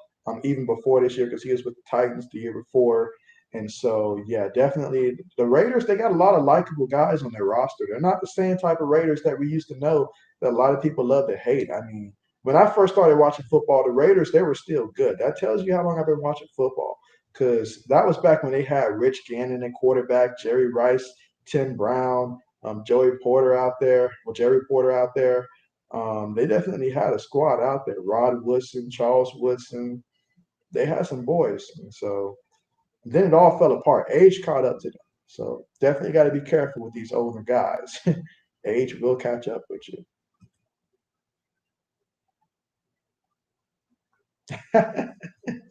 Now, see, that's why I didn't ask the question, Nasty Shaq. I knew that the Packers had to be your choice. I knew it. One team that he would never play for is the Packers. That means if they drafted him as a rookie, he will hold out and refuse to play for the Packers. He said, "I would throw away my career and retire just because I hate the Packers that much." Well, if you decide to do that, I'm pretty sure that both Brett Favre and Aaron Rodgers would tell you you're doing the right thing. Just don't play for them. Don't do it. But gee, talk about some hatred. I mean, turning down all that money, you can tell that he is a die-hard Bears fan. Would you play for the Vikings though? Would that be a team that you'd consider playing for? The Minnesota Vikings. Maybe I should just do a video on teams that people would never play for. I mean, I might get a lot of interesting responses, honestly. If I had to think of a team that I would never play for, that's really hard to say because I don't have any strong hatred for a team. But the team that I'd be least likely to play for is the New York Giants, followed up by the New York Jets. Just wouldn't happen. Just wouldn't happen, especially the Giants. I mean, just would. I mean, for the money, yeah, but as soon as I make it to the point where I can, get a bigger contract or go elsewhere, that's exactly what I'd probably end up doing. Just couldn't do it. Couldn't do it. But I would not retire though in my career. That that would not happen. Would not happen. Let's see the moment of truth. He says that he honestly would play for the Minnesota Vikings. They really like Justin Jefferson. You're right. You're right. And I'll tell you what, though, if I wasn't the Vikings, though, I'd be working with Justin Jefferson every day on two things. One, my route running. I got to make sure that I can run some routes and stuff. And two, my touchdown celebration game. I need Justin Jefferson's guidance to help me out with that. Got to look good, not just when I'm running routes, but also when I'm scoring in the end zone. Got to have Justin Jefferson help me with that. Dalvin Cook, from Florida State, Tallahassee. I definitely there's a lot to learn from Dalvin Cook, obviously. But yeah, those guys are some exciting guys right there. I mean, if Kirk Cousins wants to be like you like that after the game, then I'd be like, hell yeah, man. Just throw me the ball. Throw the ball my way. Definitely. But yeah, definitely I could see that being I definitely feel that, yeah. That would be all right playing for them. But this man said no to the Packers. I'm not even going to ask about the Detroit Lions. I mean, there's no reason to be for Detroit. No reason to be for Detroit. None whatsoever. None whatsoever.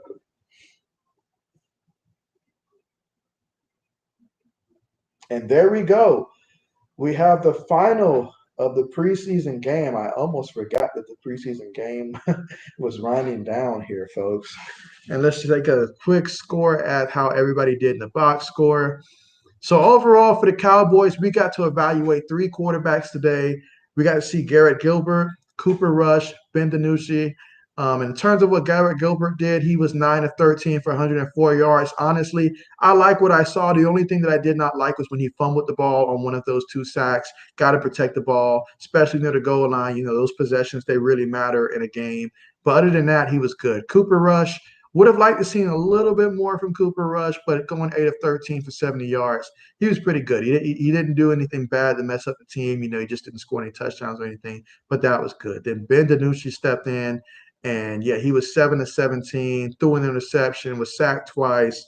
So he had 89 yards. I mean, it's not, you know, bad, especially considering that he was out there with, you know, like third, fourth string guys. But yeah, definitely not doing anything to make the Cowboys have more faith in him. That is for sure.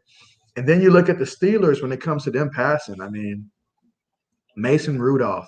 He was 6 of 9 for 84 yards. He got off to a good start. Obviously, they saw enough from him, I feel, to where they didn't need to keep playing him. I really want to take a hard look at Dwayne Haskins, and I still want to later on in the preseason, just to see, you know, where he stands at right now. Coming into today, I was pretty confident that Mason Rudolph would be like quarterback number two, but I really want to see for myself how Dwayne Haskins looks right now with the Steelers. And right now, Dwayne Haskins, he did good. He did good. But Mason Rudolph just felt like he had more control, which you'd expect because I mean, just 2 years ago, Mason Rudolph, he was the starting quarterback for the Pittsburgh Steelers when Ben Roethlisberger was hurt. And so therefore you would imagine that he still had control of the team. And so that was expected there. But Dwayne Haskins, he did not hurt himself today. Josh Dobbs, he did pretty good. 4 of 6, a touchdown. Hey, we'll take that from Josh Dobbs. We'll take that. So overall, if you're the Steelers, you're happy with how that worked out today. Let's see really quickly. Okay, so Azashak says that Dwayne Haskins played solid. Yeah, absolutely, absolutely. If you're the Pittsburgh Steelers, you can rest assured that your quarterback depth charts right now is looking pretty good right now. So should Big Ben end up having to miss a game here or there, you know, then you'll be okay. I mean, obviously, you guys already know what you got in Mason Rudolph. You know, Dwayne Haskins. You know, you got to remember he still was a starting quarterback just last year until he wasn't. And so, therefore, you know, you got something good there. I'm excited to see how he's going to continue to progress throughout the rest of the preseason so I can have a larger sample size to see. But I've seen some encouraging things. In terms of running the ball, Tony Pollard for the Cowboys, he only ran the ball twice, 9 yards there, but he did have some nice bursts to him when he got in there early on. Now, Rico Dole, he got to carry the ball 8 times for 43 yards. I like what I saw. It seemed like he had a nice little burst inside between the tackles, so that's good right there. He's a good running back three, I think, for this team moving forward. So, like I said, he was 8 for 43 with 5.4 yards a carry. And then Soro Olanali, yeah, I'm totally gonna mess that name up. He had 2 carries for 1 yard. There just wasn't much there. I think one time he got the ball, there was like literally no room right there. So we'll see if he ends up getting another shot, you know, next week to try to get some more carries there. Jaquan Hardy, he had 3 carries for 10 yards. Brendan Knox, 4 carries for 12 yards.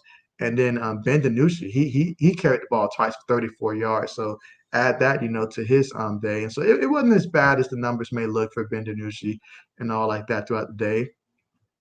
Now, as for Pittsburgh, you look at Ray McLeod, 1 carry, 2 yards. Najee Harris, you know, we got to really evaluate him in the first half. 7 carries for 22 yards. I know that, you know, that 3.1 average, you know, that seems like, you know, like average or something like that. But he had some moments where I was like, okay, I can see the Najee that I saw, you know, down there in Alabama. Now, it's clear that in the NFL, the holes just aren't that big, but I see enough to where if I'm the Steelers, I'm very encouraged about the type of season that he's going to have. He can very well rush for 1,000 yards and about 8 touchdowns this upcoming season. But obviously, this is an extremely small sample size that we're going off of right now. And then once my computer decides to show back up here, up and just like that, they've taken away the box score. But yeah, basically, I saw enough from both teams to where they should be encouraged with what they have from their first couple of running back options. Najee Harris, as I was saying, did pretty good in terms of the carries that he did have. There was a couple of times where there just wasn't much there, honestly, but that's to be expected in a preseason game and stuff like that. So, yeah, definitely good right there. But hey, we have it in the books here. We got our first preseason game out the way. Cowboys are stacked at receivers. Steelers have plenty of receivers as well. So there's a lot to like right now. Some things that we don't like. The kicking game. The kicking game for both teams got to have you kind of on edge right now. We've seen extra points miss, couple field goals miss. So yeah, definitely the kicking game was something that you're going to want to see, some improvement on before this preseason's over. So definitely can't be missing field goals out there like that and extra points. You just cannot do it. Aside from that, you got to like how the Cowboys defense looked. That was encouraging for them early in that first half, when most of the starters were out there playing. And same thing with the Steelers, except even their backups, played at a high level. So I expect last year's defense to still carry over the momentum to this year. A lot of promising things there for the Pittsburgh Steelers this upcoming season. Really, when you look down at it. And so if Big Ben can go out there and orchestrate this offense to look really good, and I'm telling you, this Steelers team, you don't want to be sleeping on the Pittsburgh Steelers. You don't want to do that. That'd be a mistake. And for the Cowboys, hey, there's a lot to like. Obviously, we didn't get to see, the money man himself, Dak Prescott. Would have loved to see, at some point I would like to see him, even if it's just the last preseason game, get 1-2 drives in just to make sure that he looks good coming off that injury and stuff. But I understand right now that's no need to rush it at all. Take your time. He needs to be 100% when he gets back out there because the expectations is going to be extremely high. You want to get paid similar to someone like a Patrick Mahomes, you got to back that up. And so people are going to be judging him a lot more harsh than what we're accustomed to, well, what he's accustomed to, honestly. He's no longer that guy that just came in and took Tony Romo's spot. He is the man that's out there signing all kind of sponsorship deals, all kind of money. I mean, Dak, money, Dak, they're basically the same thing at this point. And then you've got Cooper. He seems like he's close to returning from his injury. Per his own words, that he's not 100%, but he's not far from it.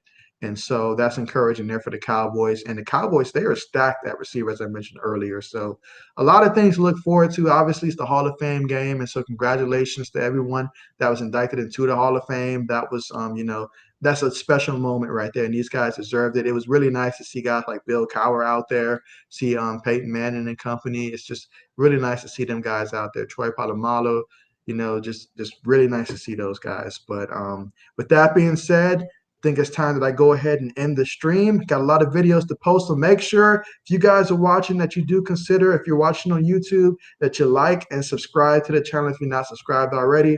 Best way to stay up to date with sport contents. And hey, you also get to join these streams and have these wonderful conversations. But I really appreciate you guys and see you guys next time. Thanks again for joining, everyone. See you guys next time.